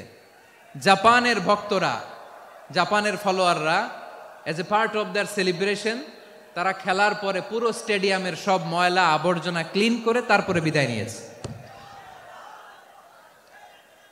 তাদেরকে কি ক্লিন করার দায়িত্ব দেয়া হয়েছিল? এই যশোর, জাপানের যে ছেলেরা খেলা দেখতে গেছিল ওদেরকে কি ক্লিন করার দায়িত্ব দিছিল? তারা কি স্টেডিয়ামের পরিচ্ছন্নতা কর্মী? তাদের আকল, তাদের সিক্স সেন্স তাদেরকে বলেছে। ছোটবেলা থেকে জাপান গভর্নমেন্ট ওদেরকে এত পরিচ্ছন্নতা শেখায়, ক্লিনলিনেস অ্যাওয়ারনেস ক্যাম্পেইন করায়। ক্লাসে আমি দেখেছি, ক্লাসে নিজের বেঞ্চ নিজে মুছে, ক্লাসের মাঝখানে একটা সময় দেয়, নিজের টেবিল নিজে মুছে, নিজের ক্লাসরুমটা নিজে পরিষ্কার করে, রাস্তাঘাটে একটা ধুলা নাই, ময়লা নাই, একটা টিস্যু নাই। খেলার পরে গোটা বিশ্বকে তাক লাগিয়ে দিয়েছে। জাপানের ফ্যানরা সবার রেখে যাওয়া গার্বেজ, টিস্যু, বোতল পরিষ্কার করে তারপরে স্টেডিয়াম থেকে বিদায় নিয়েছে। আমরা কেন এমন হইতে পারলাম না? আমরা কেন এমন হইতে পারলাম না? জাপানের যারা এগুলো করছে ওদের 3টা করে চোখ না? চোখ তো 3টা, জাপানা লাগো, জাপানা লাগো, হাত তো 4টা, কান তো 6টা। হ্যাঁ, নাকি আমার মতো 2 হাত 2 কানালা মানুষ? চোখে দেখলে ওটা মানুষ না। চিন্তা করছেন? তার মানে জাপানিজদেরকে যে গ্রুমিং করে শিখানোর মাধ্যমে পরিচ্ছন্ন বানানো গেছে, ওরা যেমনি মানুষ আমরাও মানুষ। আমাদের সন্তানদেরকে শেখালে তারাও পারবে, পারবে কিনা? 2 নম্বর উদাহরণ বলি। চট্টগ্রাম ফেনীতে যারা গিয়েছেন, মেঘনা গোমতী ব্রিজ প্রকল্প নাম শুনছেন? মেঘনা একটা ব্রিজ পার হওয়া লাগে। এই মেঘনা গোমতী, এখানে 3টা ব্রিজ, কাঁচপুর সহ এই 3টা ব্রিজের নির্মাণ কাজ, রেনোভেশনের কাজ দেয়া হয়েছিল জাপানের একটা কোম্পানিকে। কাকে? জাপানের কোম্পানি। নির্মাণ শেষে 738 কোটি টাকা বেঁচে গেছিল, এটা গভর্নমেন্টের হাতে দিয়ে তারা বিদায় নিয়েছে। কত টাকা? 738 কোটি টাকা। যত প্রাক্কলিত ব্যয় নির্ধারণ করা হয়েছে সব টাকা সরকার, তৎকালীন সরকার 2019-এর সরকার, কারা ছিল তো জানেন? এই 2019-এর সরকার তাদেরকে দিয়েছে। তারা রিনোভেশন নির্মাণ শেষে 738 কোটি টাকা অতিরিক্ত বেঁচে গেছিল, এটা আবার গভর্নমেন্টের হাতে বুঝাই দিয়ে তারা বিদায় নিচ্ছে। আমরা কেন এমন হইতে পারলাম না? জাপানের ওরাও মানুষ, আমরাও মানুষ, তার মানে মানুষে মানুষে পার্থক্য আছে না নাই? আচ্ছা, জাপানের 2টা উদাহরণ দিলাম, এবার আমার দেশের 2টা উদাহরণ দিব না? বাংলাদেশের 2টা উদাহরণ দেয়। 1 নম্বর উদাহরণ, গত সপ্তাহে আপনারা জানেন কক্সবাজার আমার একটা প্রোগ্রাম ছিল, তো হেলিকপ্টারে গিয়েছিলাম। ফেনী জেলা যখন পার হচ্ছি আমি দেখলাম 3টা উইন্ডমিল। উইন্ডমিল চিনেন তো? বিশাল পিলার, 3টা 4টা পাখা থাকে। বায়ু বিদ্যুৎ কেন্দ্র, বাংলাদেশের প্রথম বায়ু বিদ্যুৎ কেন্দ্র এটা। মুহুরী প্রজেক্ট বলে এটার, সম্ভবত মুহুরী প্রজেক্ট। তো সাগরের বাতাসের ঝাপটায় এটা ঘুরে এনার্জি হয়, ইলেকট্রিসিটি উৎপাদন হয়। তো আমি পাইলটকে বললাম, ভাই এগুলো থেকে কেমন ইলেকট্রিসিটি উৎপাদন হয়? কয়, হুজুর একটুও হয় না, কিছুই হয় না। কিছুই হয় না মানে? বলে, হুজুর বাংলাদেশে যত উইন্ডমিল আছে এটার পাখা একটাও ঘুরে না। আল্লাহ, বলেন কি? তাহলে এই যে কোটি কোটি টাকা ব্যয় করে যে উইন্ডমিল, কয় হুজুর ভিতরে ফিটফাট, উপরে ফিটফাট, ভিতরে সদরঘাট। তার মানে কোটি কোটি টাকা দিয়ে এই উইন্ডমিল বানায়, এখানে কিছু নাই। দুর্নীতির আড্ডাখানা, আখড়াখানা বাংলাদেশ, ঠিক কিনা বলেন? হায় রে, জাপানিজরাও মানুষ, আমরাও মানুষ। আমার এক নিকটাত্মীয় সরকারি চাকরিজীবী, উনি আমাকে বললেন, বাংলাদেশের আরেকটা উদাহরণ দেই। উনি আমাকে বললেন যে প্রতি বছর আমাদের অফিসের ফার্নিচার চেঞ্জ করে। আমি বললাম, প্রতি বছর ফার্নিচার চেঞ্জ করে কেন? বলে যে ফার্নিচার নতুন পারচেজ করলেই তো ওইখানে টাকা, নতুন কিনতে পারলেই টাকা, নতুন উন্নয়নের সবক শোনাতে পারলেই টাকা। প্রথম আলোর রিপোর্ট, কি আলো? প্রথম আলোর রিপোর্ট, গত 15 বছরে উন্নয়নের নামে লুটপাট হয়েছে প্রায় 3.25 লাখ কোটি টাকা। কার রিপোর্ট? আমাদের বানানো কথা? প্রথম আলোর রিপোর্ট। গত 15 বছরে কারা ছিল জানেন তো? হ্যাঁ, শুধু ওনাদেরকেই দোষ দিয়ে লাভ নাই। স্বাধীনতার পর থেকে শুধু শাসকের হাত বদল হয়েছে, আমরা কিছু পাই নাই, ঠিক কিনা বলেন? শুধু ওনাদের দোষ দিয়ে কি লাভ? একদল খাইছে, আরেক দল খাওয়ার জন্য রেডি হয়ে আছে। আমরা এরকম চাই না। আমরা চাই স্বাধীন সার্বভৌম বাংলাদেশ। আমরা চাই দুর্নীতিমুক্ত বাংলাদেশ। আমি নিউজটা যে কতবার পড়লাম, এটা কি সম্ভব? 3.25 লাখ কোটি টাকা লুটপাট, মানে লুটপাট করতে করতে এদেশের জনগণকে ফুটপাতে বসায় দিচ্ছে। প্রিয় ভাইয়েরা, তাহলে জাপানের মানুষও মানুষ, আমরাও মানুষ। সিদ্ধান্ত আপনার, কোন মানুষ হবেন, ভালো মানুষ না খারাপ মানুষ? আজকের আলোচনার বিষয় হচ্ছে মানব সম্পদের উন্নয়ন, human resource development. It's a process to increase the capacity of knowledge, skill, capacity of the people of a country. একটা দেশের মানুষের জ্ঞান, তাদের দক্ষতা কি করে বাড়ানো যায়, বাড়িয়ে দেশের উন্নয়ন করানো যায়, এটাই হচ্ছে মানব সম্পদ উন্নয়নের মূল কথা। তাহলে মানব সম্পদ হচ্ছে একটা দেশের সবচাইতে শক্তিশালী পুঁজি। প্রাকৃতিক সম্পদ, খনিজ সম্পদের চেয়েও দামি হচ্ছে মানব সম্পদ। আমার প্রিয় যশোর, প্রাকৃতিক সম্পদ, খনিজ সম্পদের চেয়েও দামি সম্পদ কি সম্পদ? আল্লাহ তাআলা দয়া করে আমাদেরকে এই মানব সম্পদ দিয়েছেন। আসুন আমাদের এই মানুষগুলোকে আমরা সোনার মানুষ বানাই। রাজি আছেন তো সবাই? রাজি আছেন? মানুষ পারে না এমন কোনো কিছু নাই, চাইলে সব পারে। এজন্য মানুষকে তারবিয়া দিতে হবে, যথাযথভাবে তাদেরকে গড়তে হবে। আসুন আমরা সিরাতের আয়নায় বিশ্বনবীর জীবনী থেকে দেখি তিনি কিভাবে হিউম্যান রিসোর্সকে ম্যানেজ করতেন। যদি আপনাদের সময় হয়, দু একটা উদাহরণ দিয়ে আজকে আমি আমার আলোচনার বিদায় নিব।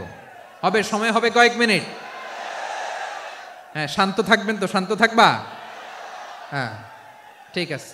এই ধাক্কার মধ্যে হ্যাঁ মানা করছিলাম না? ঠিক আছে, টের পাও। হ্যাঁ ঠিক আছে। যে আওয়াজ করবে আমি ওকে দেখতেছি, কে কে আওয়াজ করে দেখতেছি। শেষ কথা, শেষের দিকে চলে আসছি। বিষ্ণু ইসলাম কিভাবে হিউম্যান রিসোর্সকে ম্যানেজ করতেন, মজার কথা আছে কয়েকটা, বলে বিদায় নিব। বিশ্বনবী কিভাবে এই মানব সম্পদকে ম্যানেজ করতেন। বিশ্বনবী he was a very good talent hunter, চৌকস ট্যালেন্ট হান্টার ছিল। কার মধ্যে কি ট্যালেন্ট আছে দেখলেই বুঝে ফেলতেন। সুবহানাল্লাহ পড়বেন না? কি নবী আমরা পেয়েছি! He was a very good talent hunter. আমার নবী তিনি চৌকস ট্যালেন্ট হান্টার ছিলেন। কার মধ্যে কি প্রতিভা বের করতেন, ওই প্রতিভাকে ইসলামের কল্যাণে কাজে লাগাতেন। সুবহানাল্লাহ বলেন। যাকে যেই জায়গায় সেট করলে ভালো হবে তাকে ওই জায়গায় সেট করতেন। কয়েকজন সাহাবীর জীবনী শোনাই। আবু মাহজুরা রাদিয়াল্লাহু তাআলা আনহু, মক্কার মুয়াজ্জিন, আগে ছিল মুশরিক, পরে হয়েছে মুমিন। উনি কিভাবে মুমিন হইলেন এই ঘটনাটা একটু আপনাদের শোনাতে চাই। তা আপনাদের তো সময় নাই হাতে। হ্যাঁ সময় আছে? এই যে এই জেনজি শেষ করে দিল আজকের প্রোগ্রামটা। 1 ঘন্টা ধাক্কা ধাক্কি করে কেমনে দাঁড়ায় আছে আমি বুঝলাম না।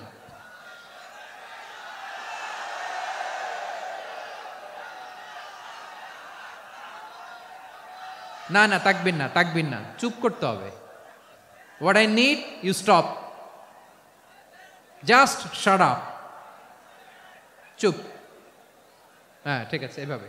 আবু মাহজুরা রাদিয়াল্লাহু তাআলা আনহু কিভাবে মুসলিম হলেন আওয়াজ করে শুনেন। হুনাইনের যুদ্ধ, 8ম হিজরি। বিষ্ণু ইসলাম হুনাইনের যুদ্ধ শেষে ফিরতেছেন, পথিমধ্যে বেলাল রাদিয়াল্লাহু তাআলা আনহু, এই যে আবার কথা, আই রে আল্লাহ রে, এখানে ধাক্কা ধাক্কি কেন? চলে যাও, পেছনে যাও, পেছনে যাও। কি আজীব তামাশা! যেখানে যায় এখানে ধাক্কা ধাক্কি, মারামারি, গায়ের উপরে, কাঁধের উপরে, শাউটিং। অনেক গুরুত্বপূর্ণ কথা পয়েন্ট করে নিয়ে আসে যে বলবো, এই শাউট করার কারণে প্রোগ্রামটাই নষ্ট করে দেয়। আসছে আমার ভালোবাসা দেখাইতে, প্রোগ্রামটাই শেষ করে দিয়ে চলে যায়। স্টপ। আবার কথা বল, স্টপ। হুনাইনের যুদ্ধে 8ম হিজরি। কত হিজরি? সবাই বলেন না একটু, কত হিজরি? অষ্টম হিজরিতে হুনাইনের যুদ্ধে রাসূল সাল্লাল্লাহু আলাইহি ওয়াসাল্লাম ফিরে আসতেছেন মদিনায়। পথিমধ্যে বেলাল রাদিয়াল্লাহু তাআলা আনহু আজান দিচ্ছেন। কি দিচ্ছেন? তো পাশে ছিল মুশরিকদের একটা পল্লী, কিছু মুশরিক তরুণ, কিছু অমুসলিম কিশোর, তারা আজানকে ব্যঙ্গ করতেছে। আমাদের বাংলায় মুখ ভেঙ্গানো বলে আর কি। বেলাল রাদিয়াল্লাহু তাআলা আনহু আজান দিচ্ছেন, ওই বাচ্চাগুলো মুশরিক, তো ওরা আজানকে ব্যঙ্গ করতেছে, বিকৃতি করে ওরাও আজান দিচ্ছে। উদ্দেশ্য হচ্ছে আজানকে নিয়ে ঠাট্টা করা। উদ্দেশ্য কি? ঠাট্টা করা। ব্যাপারটা মনে কষ্ট পাওয়ার মতো ব্যাপার না? কিন্তু বিশ্বনবী ওইখানে দেখেন কি খুঁজলেন। বিশ্বনবী খেয়াল করলেন অমুসলিম কিশোরদের মধ্য থেকে একটা কিশোরের গলাটা বড় দরাজ গলা, কণ্ঠটা বড় সুন্দর। খেয়াল করে দেখলেন যে কিছু কিশোর বেলালের আজানকে ব্যঙ্গ করে, বিকৃতি করে, কিন্তু একজনের কণ্ঠ দেখতে পাচ্ছেন না এত দূরে, কিন্তু কণ্ঠটা বড় সুন্দর, দরাজ গলা। বিশ্বনবী সাহাবীদেরকে বললেন, ধরো এগুলারে, ধরো। সবগুলারে ধরে বিশ্বনবীর সামনে আনা হলো। ওরা হাঁটু গেড়ে বসলো। বিশ্বনবী বললেন, তোমাদের মধ্যে কে যেন ব্যঙ্গ করে আজান দিচ্ছিল, তার গলাটা বড় উঁচু, গলার বেসটা বড় মজবুত, মেলোডিয়াস, সুমধুর কণ্ঠ। কে? আবু মাহজুরা বলে, আমার বন্ধুরা সবাই আমার দিকে আঙ্গুল দেখায়, আমি পড়ে গেছি বিপদে। রাসূল সাল্লাল্লাহু আলাইহি ওয়াসাল্লাম বাকি অমুসলিম তরুণদেরকে ছেড়ে দিলেন, বললেন তোমরা যাও। এবার আবু মাহজুরারে পাইছে। আবু মাহজুরার চুলের মধ্যে হাত দিলেন বিশ্বনবী, মাথায় হাত দিয়ে বললেন, এবার আজান দাও দেখি। আবু মাহজুরা বলে, আমি তো আজান দিতে জানি না, কারণ আমি তো বেলালেরটা শুইনা দিছি, আমার তো মুখস্থ নাই, আমি তো আজান দিতে জানি না। বিশ্বনবী বললেন, জানো না? তাহলে আসো, আমি তোমারে শিখাই দেই। সুবহানাল্লাহ পড়েন। আবু মাহজুরা হাঁটু গেড়ে বসে, বিশ্বনবীর মোবারক হাত আবু মাহজুরার চুলের মধ্যে। বিশ্বনবী আজানের মুআল্লিম আবু মাহজুরাকে বলতেছে, ঠিক আছে তোমারে শিখাই দিচ্ছি, আমি যা যা বলবো আমার সাথে সাথে বলো, পারবা? আবু মাহজুরা বলে, পারবো। বিশ্বনবী আজান দিচ্ছেন, মাথায় হাত দিয়ে আল্লাহু আকবার,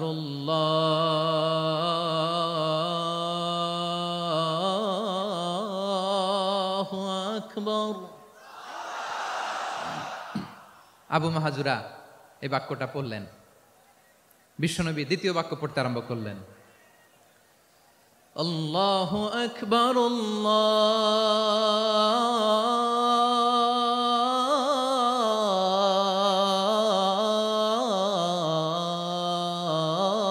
আল্লাহু আকবার। আবু মাহজুরা এই বাক্যটাও বললেন। বিশ্বনবী আবু মাহজুরার মাথার মধ্যে হাত দিয়ে তৃতীয় বাক্য পড়লেন, আশহাদু আল্লা ইলাহা ইল্লাল্লাহ,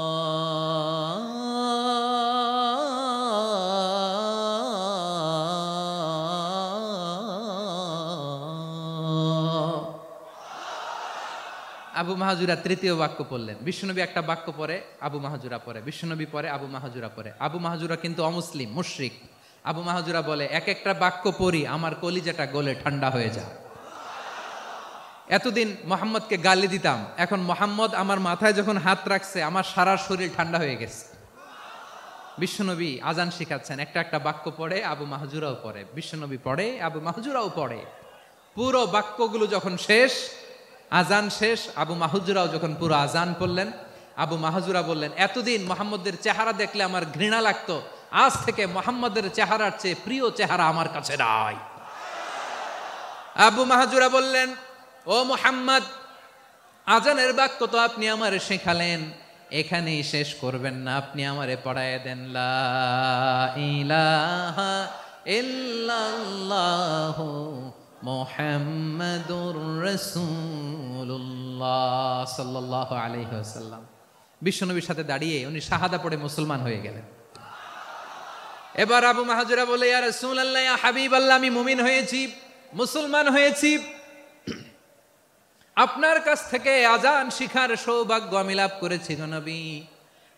আমার কণ্ঠের বড় তারিফ করেছেন আপনি, আমার আজানকে আপনি পছন্দ করেছেন। একটা জিনিস আপনার কাছে চাই, আপনি আমাকে মক্কার মসজিদুল হারামের মুয়াজ্জিন হিসেবে অ্যাপয়েন্ট করে দে।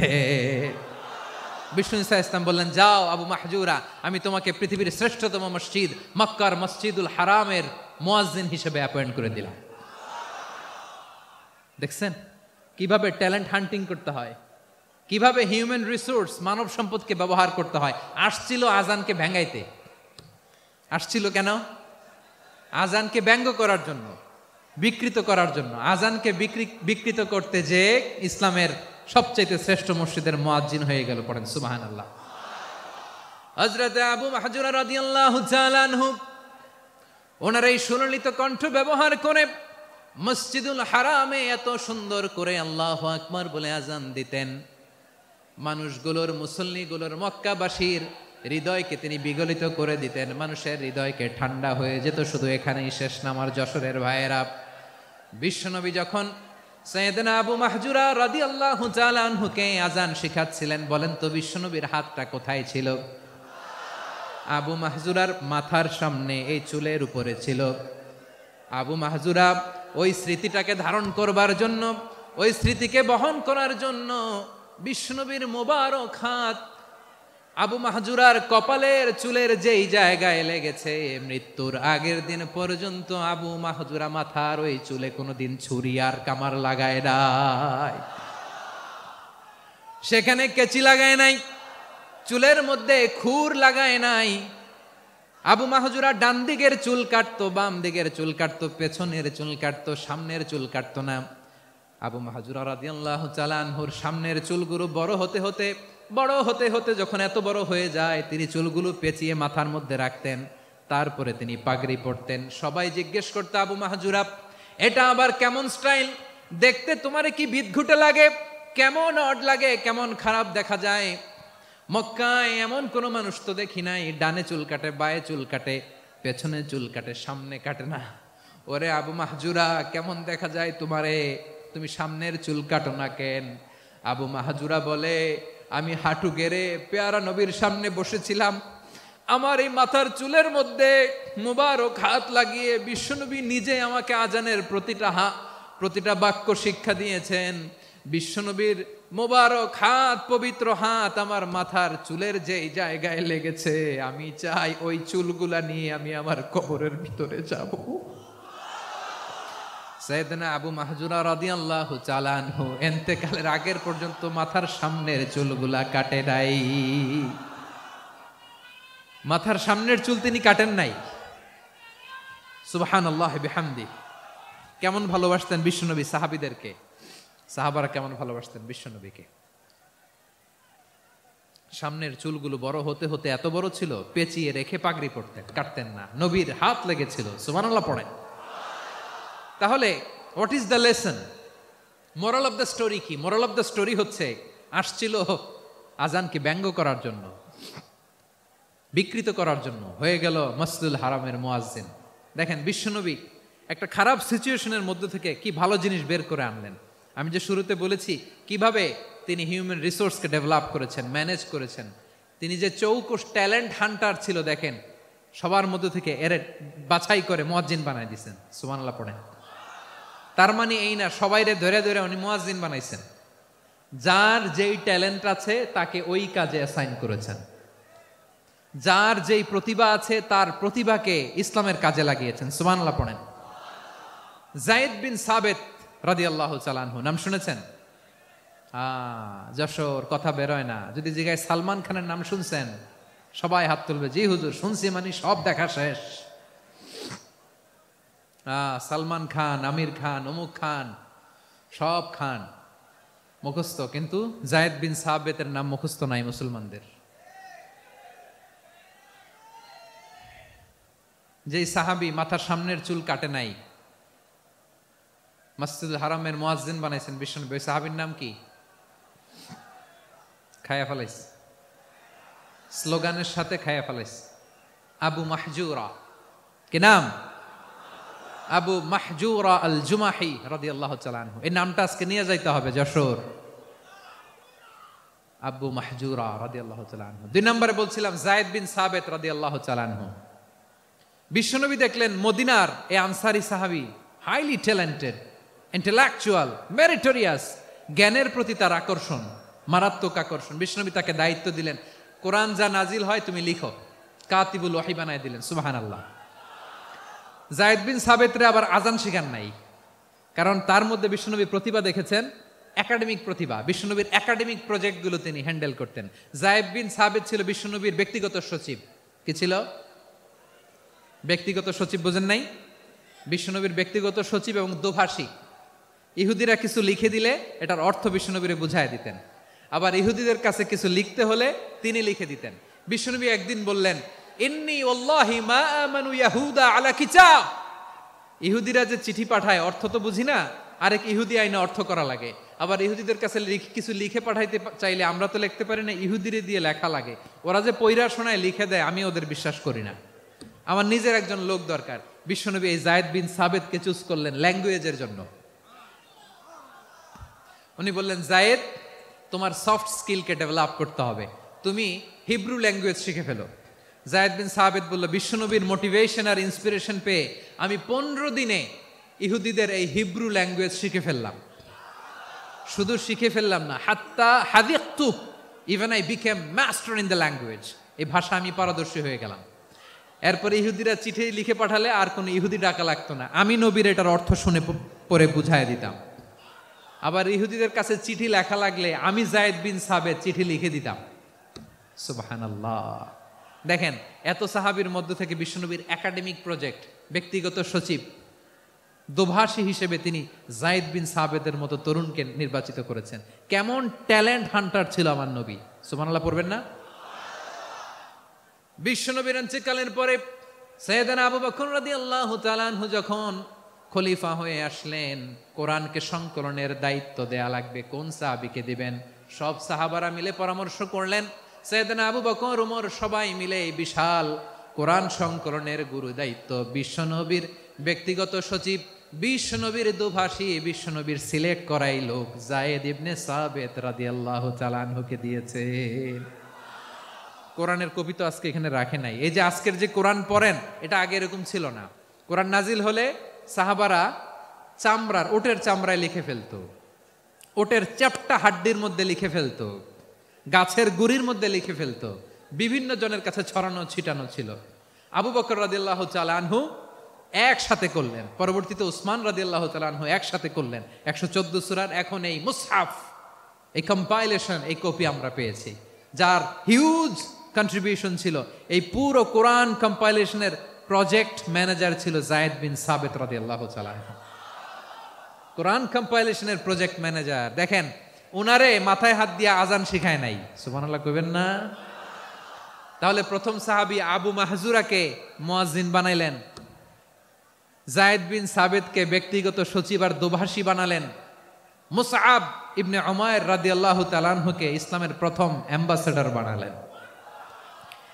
তাহলে তৃতীয় নাম্বার একজন সাহাবীর নাম বলছি, মুসআব ইবনে উমাইর। মুসআব কি নাম? নামটা কেমন লাগে? এই কয়েকজনের ভাল লাগে, বাকিদের ভাল লাগে না? ভাল লাগে? এই আর কয়েকটা মিনিট দেওয়া যাবে না আমাকে আল্লাহর রাস্তে? হ্যাঁ, ঠিক আছে। আমি তোমাদেরকে ভালোবাসা দেখাবো, দোয়া করব যদি চুপ থাকো, একেবারে চুপ, কষ্ট সহ্য করো। বাকিরা যা সওয়াব পাবে তোমরা ডবল পাবা, যেহেতু কষ্ট বেশি, কিন্তু চুপ। 3 নম্বর সাহাবীর নাম মুসআব। এই ধাক্কাধাক্কি কেন রে ভাই?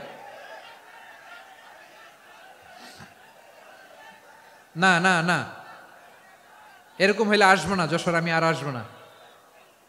হয় পিছনে চলে যাও, নাহলে চুপ, ধাক্কাধাক্কি নাই। 3 নম্বর সাহাবীর নাম মুসআব। কি নাম? He was the first ambassador in Islam. ইসলামের প্রথম ডিপ্লোম্যাট, প্রথম কূটনৈতিক, ইসলামের প্রথম কূটনৈতিক, ইসলামের প্রথম ডিপ্লোম্যাট, প্রথম অ্যাম্বাসেডর মুসআব ইবনে উমাইর। মক্কার তরুণ যুবক, উনি পারফিউম লাগাইলে মানুষ দেখলেই বুঝতো এটা মুসআব লাগাইছে। এমন ড্যাশিং ফেসের ছিল, এমন স্মার্ট ড্যাশিং ফেস, এমন পার্সোনালিটির মানুষ ছিল মুসআব রাদিয়াল্লাহু তাআলা আনহু। কারণ যিনি ইসলামের স্পোকম্যান হবেন, মুখপাত্র হবেন, তার স্মার্ট হওয়ার দরকার আছে না নাই? আকাবার প্রথম শপথ যখন হলো, তাদের সাথে বিষ্ণু ঈসা ইসলাম মদিনাতে একজন মুখপাত্র পাঠালেন, ডিপ্লোম্যাটকে পাঠালেন, অ্যাম্বাসেডর অফ ইসলাম, তিনি হচ্ছেন মুসআব ইবনে উমাইর। পড়েন সুবহানাল্লাহ। বিশ্বনবী দেখলেন সে অনেক স্মার্ট, তার ডেডিকেট, হুজুর একটা নাম দেন, আমার ছেলে হবে। যশোরবাসীর জন্য আমি একটা নাম দিয়ে দিলাম, নাম রাখতে হবে মুসআব। কি নাম? নামটা যাদের ভাল লাগে, ছেলে সন্তান অনাগত আসবে, মনে চাইলে নাম রেখে দিবেন মুসআব রাদিয়াল্লাহু তাআলা আনহুর নামে মুসআব। তাহলে মুসআব রাদিয়াল্লাহু আনহু বিশ্বনবী ল্যাঙ্গুয়েজ শিখান নাই, সফট স্কিল শিখান নাই। যায়েদ রাদিয়াল্লাহু ল্যাঙ্গুয়েজ শিখেছেন, সুরিয়ানি শিখেছেন, কিন্তু মুসআবকে তিনি বানিয়েছেন the spokesman of Islam, the first diplomat, ambassador of Islam. সুবহানাল্লাহ পড়বেন না?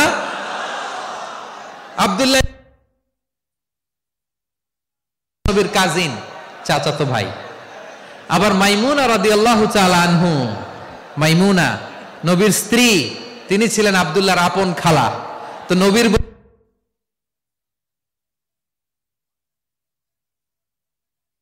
খালু, সম্পর্ক অনেক গভীর, কাজিন আবার খালু, ছোট্ট মানুষ, তাই রাতে মাঝে মাঝে ঘরে থাকতো।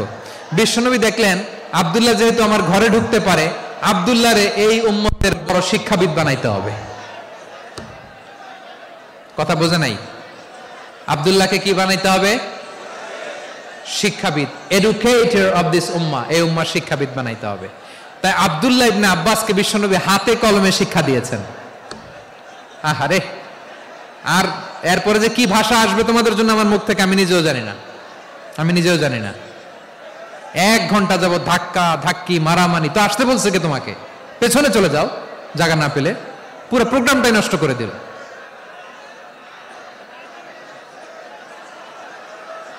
জি, আমার দিকে তাকান, আমি শেষ করে দিচ্ছি। হবে না, ইন্টেলেকচুয়াল আলোচনা এখানে হবে না, আমি বুঝতে পারছি, আমি শেষ করে দিচ্ছি। আব্দুল্লাহ ইবনে আব্বাস রাদিয়াল্লাহু তাআলা আনহু, মনোযোগ দিয়ে কয়েকটা মিনিট শুনুন, আমি এখনই শেষ করে দিচ্ছি, এরপর আওয়াজ করবে। এই যে এগুলো কি আমি বুঝলাম না। আমি বললাম না সব করা যাবে, বসে যাও, শুয়ে যাও, চলে যাও, আওয়াজ করা যাবে না। অন্যকে বসো এটাও বলার দরকার নাই, জাস্ট এদিকে তাকাও। আল্লাহ। আব্দুল্লাহ ইবনে আব্বাস রাদিয়াল্লাহু তাআলা আনহু, উনাকে বিশ্বনবী হাতে কলমে শিক্ষা দিয়েছেন, যেহেতু উম্মতের শিক্ষাবিদ হবেন, এডুকেটর হবেন। তো বিশ্বনবী রাতে যখন তাহাজ্জুদ পড়তেন, ছোট্ট আব্দুল্লাহ ঘরে থাকতো। বুঝতে পেরেছেন? ছোট্ট মানুষ তো ঘরে থাকতো। তো বিশ্বনবী তাহাজ্জুদের জন্য একবার দাঁড়িয়েছেন, ছোট্ট আব্দুল্লাহ ওযু করে দাঁড়াইছে। আচ্ছা বলেন তো, ইমাম আর মুসল্লি মোট যদি 2 জন হয়, একজন ইমাম একজন মুসল্লি, তো মুসল্লি ইমামের কোন দিকে দাঁড়াবে? ডানে দাঁড়াবে। ছোট্ট আব্দুল্লাহ বোঝে নাই, বিশ্বনবী তাহাজ্জুদ শুরু করেছেন, উনি ইক্তেদা করছেন আর দাঁড়াইছেন বায়ে। কোথায় দাঁড়িয়েছেন? আব্দুল্লাহ বলেন, যখন আমি বায়ে দাঁড়ালাম, আখাযা রাসূলুল্লাহ সাল্লাল্লাহু আলাইহি ওয়াসাল্লাম উযুনি আল ইউমনা ইয়াফতিলুহা, বিশ্বনবী নামাজরত অবস্থায় আমার কান ধরে টেনে আমার ডান দিকে এনে দাঁড় করায় দিলেন। পড়েন সুবহানাল্লাহ। দেখেন, হাতে কলমে শিক্ষা। আর জীবনে ভুল হবে? কথা কয় না, আর ভুল হবে? আর ভুল হবে না। এভাবে বিশ্বনবীর অনেক সঙ্গ পেয়েছেন, সফর করেছেন, একই বাহনে বসেছেন, এক বাহনে বসে লম্বা নাসিহত করেছেন, বলেছেন, ইয়া গোলাম ইহফাজিল্লাহ ইয়াহফাজকা, ইহফাজিল্লাহ তাজিদহু তুজাহাক, ইযা সাআলতা ফাসআলিল্লাহ ওয়া ইযা ইসতাআনতা ফাসতাইন বিল্লাহ। আল্লাহর বিধান মানো, আল্লাহর বিধান রক্ষা করো, আল্লাহ তোমায় রক্ষা করবে। আব্দুল্লাহ, চাইতে হলে আল্লাহর কাছে চাও, সাহায্য চাইতে হলে আল্লাহর কাছে সাহায্য চাও। মনে রাখো, গোটা বিশ্বের সবাই যদি তোমার সাহায্য করতে চায়, ততটুকুই করতে পারবে যতটুকু আল্লাহ তোমার নসিবে রেখেছে। গোটা বিশ্ব যদি তোমার বিরুদ্ধে ষড়যন্ত্রে দাঁড়িয়ে যায়, ক্ষতি ততটুকু করতে পারবে যতটুকু তোমার জন্য বরাদ্দ আছে, এর বাইরে কিছু করতে পারবে না। আওয়াজ করে বলেন ঠিক কিনা? এভাবে হাতে কলমে শিখিয়েছেন, বিশ্বনবীর সঙ্গ পেয়েছেন। ওনাকে বিষ্ণু ইসলাম শিক্ষাবিদ, এডুকেটর অফ দিস উম্মাহ হিসেবে সিলেক্ট করেছেন, হাতে কলমে শিখিয়েছেন। বিশ্বনবী একবার প্রকৃতির ডাকে সাড়া দিয়ে এসেছেন। এখন কি করতে হবে? নামাজের জন্য অজু করতে হবে। বিশ্বনবী এসেই দেখেন অজুর বদনায় পানি ভরা, খুশি হয়ে গেলেন, বললেন, কে রেখেছে পানি? একজন বলল, আব্দুল্লাহ রেখেছে। বিশ্বনবী অত্যন্ত খুশি হলেন, খুশি হয়ে একটা দোয়া করলেন, বললেন, আল্লাহুম্মা ফাক্কিহু ফিদ্দীন ওয়া আল্লিমহু তা'ওয়ীল। আল্লাহ, তুমি আব্দুল্লাহকে দ্বীনের বুঝ দিও আর কোরআনের তাফসির শিক্ষা দিও। বিশ্বনবীর এই দোয়া এমন লাগছে উনি রঈসুল মুফাসসিরিন, এই পৃথিবীতে যত মুফাসসির ছিল, যত মুফাসসির আসবে, সকল মুফাসসিরের সম্রাট হিসেবে স্বীকৃত হয়েছেন আব্দুল্লাহ ইবনে আব্বাস। বিশ্বনবী ওনারে আজান শিখান নাই, বিশ্বনবী ওনারে ল্যাঙ্গুয়েজ শিখান নাই, বিশ্বনবী ওনারে অ্যাম্বাসেডর বানান নাই, হাতে কলমে শিক্ষা দিয়েছেন। ছোট্ট মানুষ, বিশ্বনবী ইন্তেকাল করলেন, আবু বকরের সময় গেল, ওমরে ফারুকের খেলাফত, তখনও তিনি তরুণ। ওমরে ফারুক রাদিয়াল্লাহু তাআলা আনহু ওনার ক্যাবিনেট মিনিস্ট্রির বৈঠকে এই আব্দুল্লাহ ইবনে আব্বাসকে পাশ দিয়ে বসায় রাখতেন। বয়স্ক সাহাবারা এটা পছন্দ করতো না, তারা বলতো ঘটনা কি, আব্দুল্লাহর মতো ছেলে নাতি আমাদের আছে, এরা কেন রাখে ওমরে ফারুক? ওমরে ফারুক এটা টের পেলেন, তিনি বুঝতে পারলেন যে ক্যাবিনেট মেম্বাররা এটা পছন্দ করে না, ছোট্ট আব্দুল্লাহরা কেন রাখি, কেন যে রাখি এটা একদিন বুঝাবো। একদিন মিটিংয়ে তিনি সবাইকে বললেন, ইদা জাআ নাসরুল্লাহি ওয়াল ফাতহ। এই আয়াত দ্বারা উদ্দেশ্য কি বলেন তো মুরব্বী সাহাবীরা? এক সাহাবী বলেন, এই সূরা দ্বারা উদ্দেশ্য, আল্লাহ বলেছেন আমাদেরকে বিভিন্ন ল্যান্ড, বিভিন্ন এলাকা বিজয় করতে হবে। ওমরে ফারুক বললেন না, হয়নি। আরেকজন বললেন, বিজয় হওয়ার পর আমাদের বেশি বেশি আল্লাহর বরত্বের ঘোষণা দিতে হবে, এটা উদ্দেশ্য। ওমরে ফারুক বললেন না, হয় নাই। যারা জিজ্ঞেস করেন কেউ পারে না। সব শেষে বিশ্বনবী ছোট্ট আব্দুল্লাহরে বলেন, আব্দুল্লাহ, ইদা জাআ নাসরুল্লাহি ওয়াল ফাতহ এর দ্বারা উদ্দেশ্য কি বলো তো? ছোট্ট আব্দুল্লাহ বলেন, হুয়া আজালু রাসূলিল্লাহ। এই আয়াত দ্বারা বিশ্বনবীর বিদায়কে উদ্দেশ্য নেওয়া হয়েছে। ওমরে ফারুক বললেন, হাযা হুয়া, এটাই তো সঠিক উত্তর, এটাই সঠিক তাফসীর এই আয়াতের। কারণ ইদা জাআ নাসরুল্লাহি ওয়াল ফাতহ, যখন আল্লাহর সাহায্য আর বিজয় আসবে, ওয়া রাআইতান নাসা ইয়াদখুলুনা ফি দীনিল্লাহি আফওয়াজা, আপনি দেখবেন দলে দলে ঢলে ঢলে বানের পানির মতো মানুষ ইসলামের দিকে ঢুকতেছে, ইসলামের বিজয় হয়েছে। তো ইসলামের বিজয়ের মিশন নিয়ে নবী আসছে, বিজয়ী যখন হয়ে গেছে এখন তো নবীর বিদায় হবে। জোরে বলেন ঠিক কিনা? কোন সাহাবী এই সূক্ষ্ম কথাটা ধরতে পারে নাই, ওই আব্দুল্লাহ ছাড়া। আব্দুল্লাহ যখন উত্তর দিছে, সব সাহাবীদের টনক নড়েছে। এরপর থেকে কোনো ক্যাবিনেট মিটিং এ আর কোনো সাহাবারা কোনো প্রশ্ন করে নাই, আওয়াজ করে পড়েন সুবহানাল্লাহ। আব্দুল্লাহ ইবনে আব্বাসকে দ্য এডুকেটর অফ দ্য উম্মাহ, উম্মার শিক্ষাবিদ হিসেবে গ্রহণ করেছেন। আওয়াজ করে পড়তে হবে আল্লাহু আকবার। সাহাবীদের নামগুলো মনে থাকবে? এক নম্বরে আবু মাহজুরা, মুয়াজ্জিন বানাইছেন। যায়েদ ইবনে সাবিত, দোভাষী, ট্রান্সলেটর অফ প্রফেট, এবং তিনি ছিলেন বিশ্বনবীর ব্যক্তিগত সচিব। মুসআব ইবনে উমাইর, the first ambassador and diplomat of Islam. আব্দুল্লাহ ইবনে আব্বাস, এই উম্মার সবচেয়ে বড় এডুকেটর, শিক্ষাবিদ। আরেকজন ছিল আব্দুল্লাহ ইবনে মাসউদ রাদিয়াল্লাহু তাআলা। দুই আব্দুল্লাহ, আব্বাস গেল, আরেকজন হচ্ছে মাসউদ। মক্কার তরুণ, ছাগল পালতো মুশরিকের। বিশ্বনবী আর আবু বকর রাদিয়াল্লাহু তাআলা আনহু একবার গেলেন, যে দেখে এই তরুণ দাঁড়ায় আছে। বিশ্বনবী বলেন, আমি খুব ক্ষুধার্ত, তোমার কাছে কি দুধ আছে ছাগলের? আব্দুল্লাহ ইবনে মাসউদ বলে, আছে। ওয়ালাকিন আনা মুতামান, কিন্তু যে দুধ আছে এটা আমানতের, আমি দিতে পারবো না। বিশ্বনবী এইটা শুনেই তারা টার্গেট করে ফেলছে। আনা মুতামান, দুধ আছে কিন্তু এটা আমার মালিকের, আমি তো দরদ দেখাই, আমার মালিকের দুধ, আপনি পথিক, আপনারা দিতে পারি না। বিশ্বনবী টার্গেট করে ফেলছেন, এরে আমার কাজে লাগাইতে হবে। বিশ্বনবী বলেন, আচ্ছা ঠিক আছে, দুধ দিও না, কিন্তু এমন ছাগি আছে কিনা যেই ছাগির সাথে কোনো ছাগলের মিলন হয় নাই, তার ওলানে দুধও আসে নাই, বাচ্চাও নাই, এরকম ছাগির থেকে যদি আমি দুধ খাই তাহলে তো সমস্যা নাই। বলতেছে, এরকম ছাগির থেকে দুধ খাইলে সমস্যা নাই, কারণ এরকম ছাগির ওলান থেকে দুধ আসবেও না। বলতেছে, ঠিক আছে, এরকম একটা ছাগি নিয়ে আসা হলো। বিশ্বনবী বিসমিল্লাহ বলে ওই ছাগির ওলানে হাত দিলেন। হাত দিতে দেরি, পুরো ওলানটা দুধে ভরে যেতে দেরি হয় না। বিশ্বনবী আর আবু বকর রাদিয়াল্লাহু তাআলা আনহু দহন করে পেট ভরে খেলেন। এই দৃশ্য আব্দুল্লাহ ইবনে মাসউদের হৃদয়ে দাগ কাটলো। এই মুজিজা দেখে তিনি বললেন, আশহাদু আল্লা ইলাহা ইল্লাল্লাহ ওয়া আশহাদু আন্না মুহাম্মাদুর রাসূলুল্লাহ। তিনি ষষ্ঠ মুসলিম ছিলেন, 6 নম্বর মুসলমান। ওনাকে টার্গেট করে বিশ্বনবী দেখলেন এমন ইন্টেলেকচুয়াল ব্রেন, উনি সূক্ষ্ম সূক্ষ্ম জিনিস বুঝে বেশি, ফিকহি জ্ঞান ওনার মধ্যে বেশি। বিশ্বনবী ওনাকে কোরআনের জ্ঞান শিক্ষা দিতে লাগলেন। উনি বিশ্বনবী সবার কাছে কোরআন শোনায়, কিন্তু বিশ্বনবী নিজে আব্দুল্লাহ ইবনে মাসউদের কাছ থেকে কোরআন শুনতো। বিশ্বনবী একবার বললেন, ইকরা আলাইয়া ইয়া মাসউদ। ইবনে মাসউদ, একবার শোনাও তো কোরআন দেখি। আব্দুল্লাহ ইবনে মাসউদ বলে, আকরাউ আলাইকা ওয়া আলাইকা উনজিল।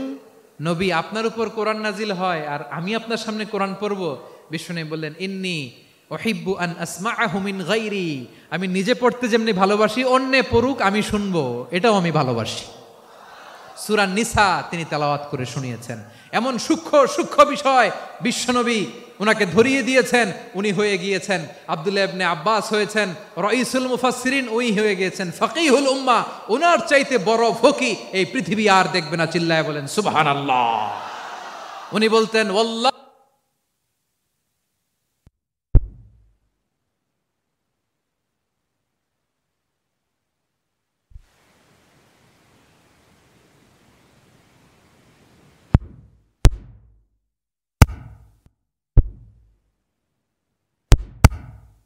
জানি এটা কোথায় নাজিল হয়েছে এবং কোন প্রেক্ষাপটে নাজিল হয়েছে। এমন একটা সূরা নাই যে সূরার কোথায় নাজিল হয়ে প্রেক্ষাপটে নাজিল হয়েছে আমার জানা নাই। এরকম ঘটবে না, চিল্লায় বলেন আল্লাহু আকবার। এই আব্দুল্লাহ ইবনে মাসউদ রাদিয়াল্লাহু তাআলা আনহু ওমরে ফারুকের সময় কুফার চিফ জাস্টিস ছিলেন। কুফা নগরীর চিফ জাস্টিস। চিফ জাস্টিস বুঝেন নাই? বিচারপতি। কি ছিলেন? সবাই বলে নাই কি ছিলেন? বিচারপতি ছিলেন। এবং ওনার যে ফিকহি জ্ঞানের ধারা, এটাই আলকামা, ইব্রাহিম আন-নাখাই, হাম্মাদ ইবনে সুলাইমান হয়ে ইমাম আবু হানিফা পর্যন্ত পৌঁছেছে। এবং ওনার ফিকহি জ্ঞানের ধারাই হানাফি মাযহাবে অ্যাকসেপ্ট হয়েছে। আজও এগুলো হানাফি মাযহাবে চর্চিত হয়। হানাফি মাযহাবের সব ফিক আব্দুল্লাহ ইবনে মাসউদের ফিকহি জ্ঞানের ধারা থেকে নেওয়া হয়েছে, চিল্লায় পড়েন সুবহানাল্লাহ। তাহলে উনাকে বিশ্বনবী বানিয়েছেন জুরিস্ট, জুরিস্ট, আইনবিদ, ফকিহ। উনারে আজান শিখান নাই। হিউম্যান রিসোর্স ডেভেলপমেন্ট কিভাবে করবেন, মানব সম্পদের উন্নয়ন কিভাবে করতে হয়, কিভাবে যার যেখানে প্রতিভা কাজে লাগাতে হয় উনি দেখিয়েছেন। সুবহানাল্লাহ পড়বেন না? খালিদ বিন ওয়ালিদ নাম শুনছেন? কে কে শোনেন নাই হাত তোলেন। কি ছিলেন?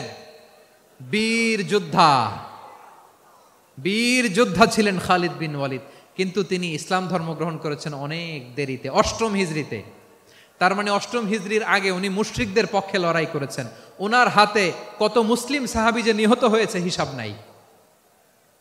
বিশ্বনবী টার্গেট করে রাখছে, তুমি আমাদের মুসলিমদের এত ক্ষতি করলা, তুমি যখন মুসলমান হবা তোমারে দিয়ে আমি এমন কাম করামু যে এটা আর কেউ করতে পারবে না।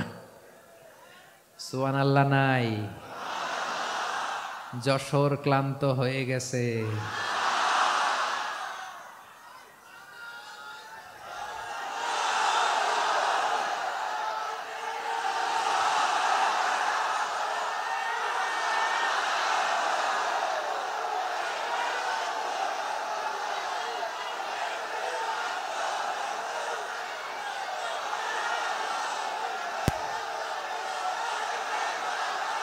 মাশাআল্লাহ, বসুন বসুন বসুন।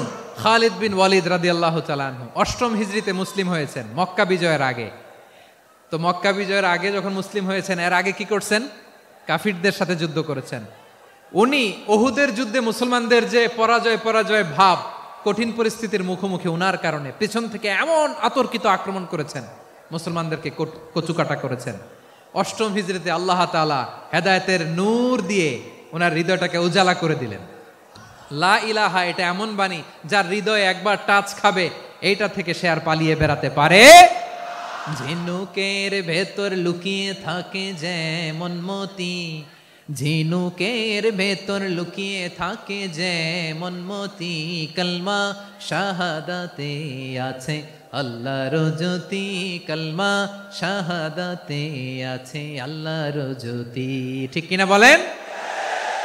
মক্কা বিজয়ের আগে মুসলিম হলেন, হওয়ার পরেই বিশ্বনবীর টার্গেট ফুলফিল হলো। ওই যে টার্গেট করে রেখেছেন আর দোয়া করেছেন, খালিদ বিন ওয়ালিদ যদি মুসলিম হয় তাকে আমি মিলিটারি চিফ বানাবো। ওনাকে আজান শিখান নাই, ওনারে কান ধইরা নামাজের এই মাথা থেকে ওই মাথা আনান নাই, ফিকহি কোরআনের সূক্ষ্ম তাফসীর ওনারে শিখান নাই, অ্যাম্বাসেডর বানান নাই। বিষ্ণু ইসলাম উনাকে সামরিক অভিযানে প্রেরণ করেছেন। সামরিক অভিযানে তিনি প্রেরণ করেছেন। ওনার জীবদ্দশায় ওনার নেতৃত্বে যতগুলো যুদ্ধ হয়েছে, একটা যুদ্ধেও তিনি পরাজয় বরণ করেন নাই। ওমরে ফারুকের সময়কালে তিনি চিফ অফ মুসলিম মিলিটারি, মানে মুসলিম সেনাপতি হয়েছেন। যশোর আওয়াজ করো, ঠিক কিনা বলো? সেনাপতি, মুসলিম সেনাপতি। তাহলে কিভাবে হিউম্যান রিসোর্স ব্যবহার করতে হয় গোটা বিশ্ব আমার নবীর কাছ থেকে শিখে নাও।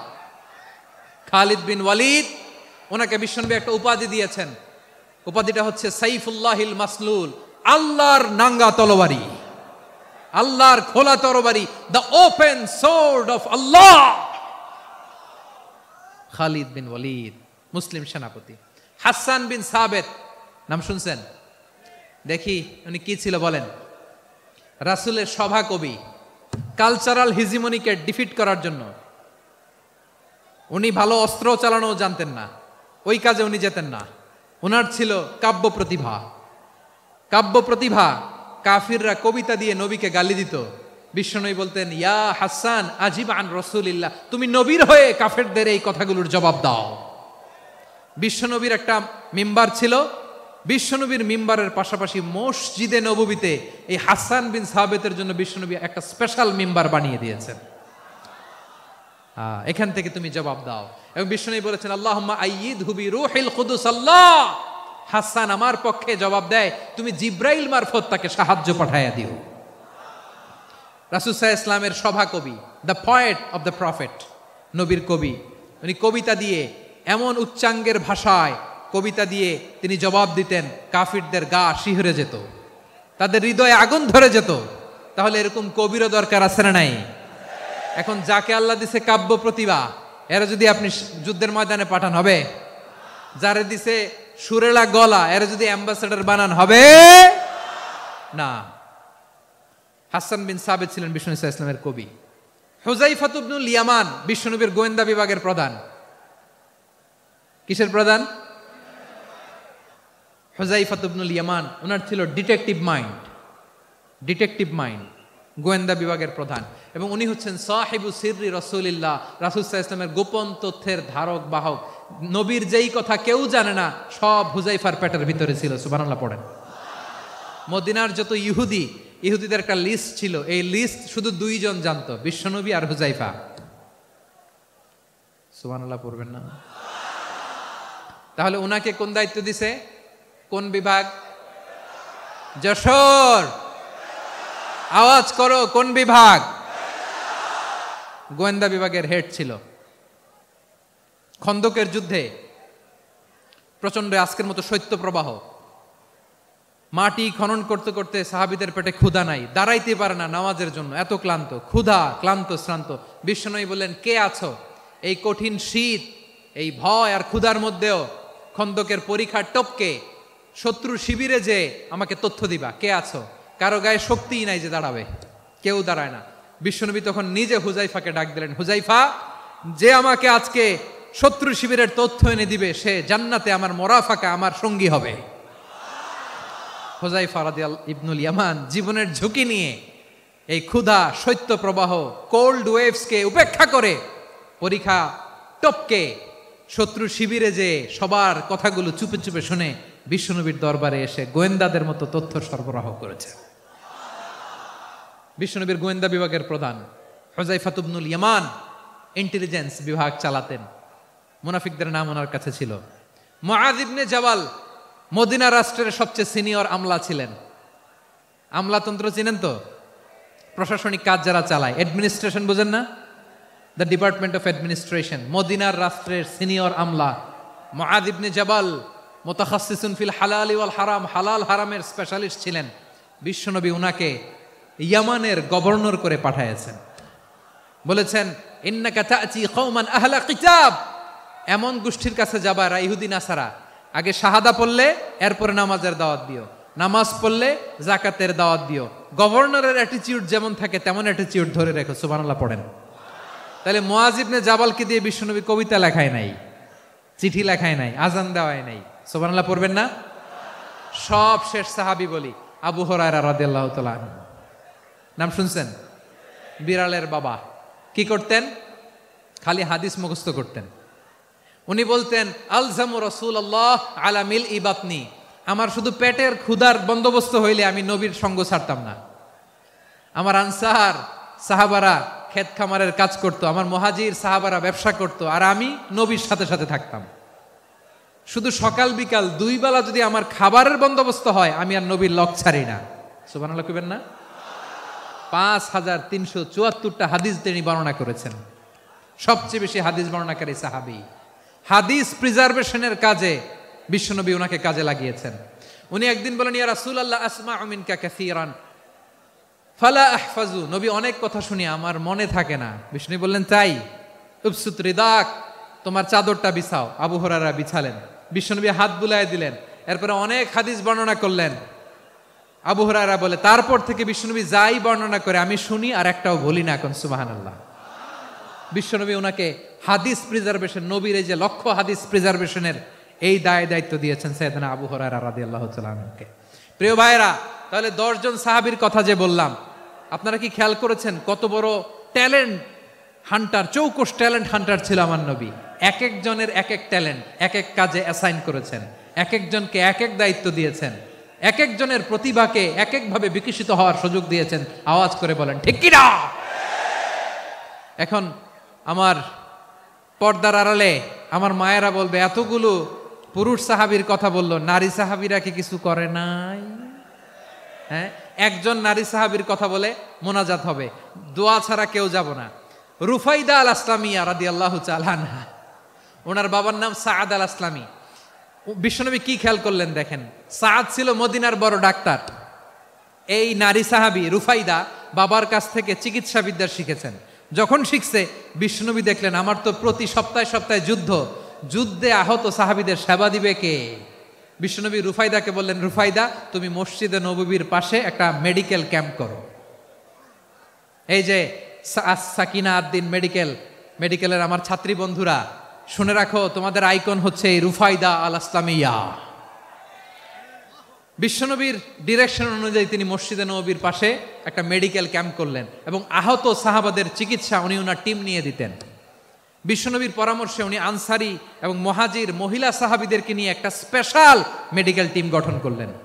খায়বার যুদ্ধে 7ম হিজরিতে যখন বিশ্বনবী যায়, উনি ওনার টিম নিয়ে আসলেন, বললেন, ইয়া রাসূলুল্লাহ, আমরা তো তলোয়ার চালাতে পারি না, আমরা তো তীর মারতে পারি না, আপনি যদি অনুমতি দেন খায়বার অভিযানে আমি আমার টিম নিয়ে মেডিকেল টিমের সেবাটা সার্ভিসটা দিতে চাই। পড়েন সুবহানাল্লাহ। বিশ্বনবী অনুমতি দিলেন, যোদ্ধা সাহাবীদের সাথে রুফাইদা আল আসলামিয়া উনিও মেডিকেল টিম নিয়ে অগ্রসর হলেন। খায়বারের প্রতিটা আহত ইনজুর্ড সাহাবী যারা ইনজুরি শিকার হয়েছেন, সবাই রুফাইদা আল আসলামিয়ার এই মেডিকেল ক্যাম্প থেকে চিকিৎসা সহায়তা পেয়েছেন। সুবহানাল্লাহ পড়েন। দেখেন কিভাবে বিশ্বনবী ট্যালেন্ট বাছাই করতেন। আপনি অবাক হবেন, বাহরাইনের মেডিকেল ইউনিভার্সিটিতে রুফাইদা আল আসলামিয়া মেডিকেল প্রাইজ অ্যাওয়ার্ড প্রতি বছর দেয়া হয়। যদি 8 দিনের এই মেডিকেল, আমার বোনেরা যদি জেনে থাকো জানো, না হলে নতুন করে জানো, সার্চ দিও, রুফাইদা আল আসলামিয়া মেডিকেল অ্যাওয়ার্ড বাহরাইনের ইউনিভার্সিটিতে দেয়া হয়। প্রিয় ভাইয়েরা, তাহলে আলোচনার সামারি আমরা করি। বিশ্বনবী যার যেখানে ট্যালেন্ট তাকে ওইখানে কাজে লাগাতেন। আওয়াজ করে বলেন ঠিক কিনা? এবার একটা ইন্টারভিউ হবে, আওয়াজ করে বলেন, আবু মাহজুরাকে বিশ্বনবী কি বানাইছেন? হ্যাঁ, ভুলে গেছেন? সামনের চুলে হাত দিয়ে বিশ্বনবী কি সুন্দর গলায় আজান শিখালেন। মুয়াজ্জিন। যায়েদ বিন সাবিতকে একাডেমিক প্রজেক্টের দায়িত্ব দিয়েছেন, তিনি ছিলেন বিশ্বনবীর দোভাষী ব্যক্তিগত সচিব। মুসাব ইবনে উমাইর, the first ambassador of Islam. আব্দুল্লাহ ইবনে আব্বাস, উম্মার বড় শিক্ষাবিদ মুফাসসির। আব্দুল্লাহ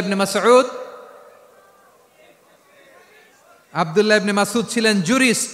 কি ছিলেন? জুরিস্ট ছিলেন, এই উম্মার সবচেয়ে বড় জুরিস্ট। খালিদ বিন ওয়ালিদ, সেনাপ্রধান। হাসান বিন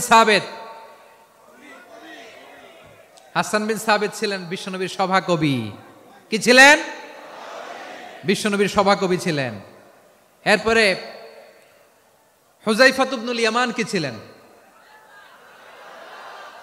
গোয়েন্দা বিভাগের প্রধান। মুআয ইবনে জাবাল কি ছিলেন? সিনিয়র আমলা, ইয়ামানের গভর্নর। আবু হুরায়রা রাদিয়াল্লাহু তাআলা আনহু হাদিস প্রিজার্ভেশনের কাজ করেছেন। আর আমাদের রুফাইদা আল আসলামিয়া রাদিয়াল্লাহু তাআলা আনহা কি ছিলেন? নার্স ছিলেন। নার্স হয়ে মেডিকেল সেবা দিয়েছেন। প্রিয় ভাইয়েরা, পুরো আলোচনার যদি সামারি করি, তাহলে বিশ্বনবী যেভাবে হিউম্যান রিসোর্সকে ম্যানেজ করেছেন, যার যেখানে প্রতিভা কাজে লাগিয়েছেন, আমরাও যদি করি, আমাদের বাংলাদেশের চিত্র আমরা পাল্টে যেতে পারবো।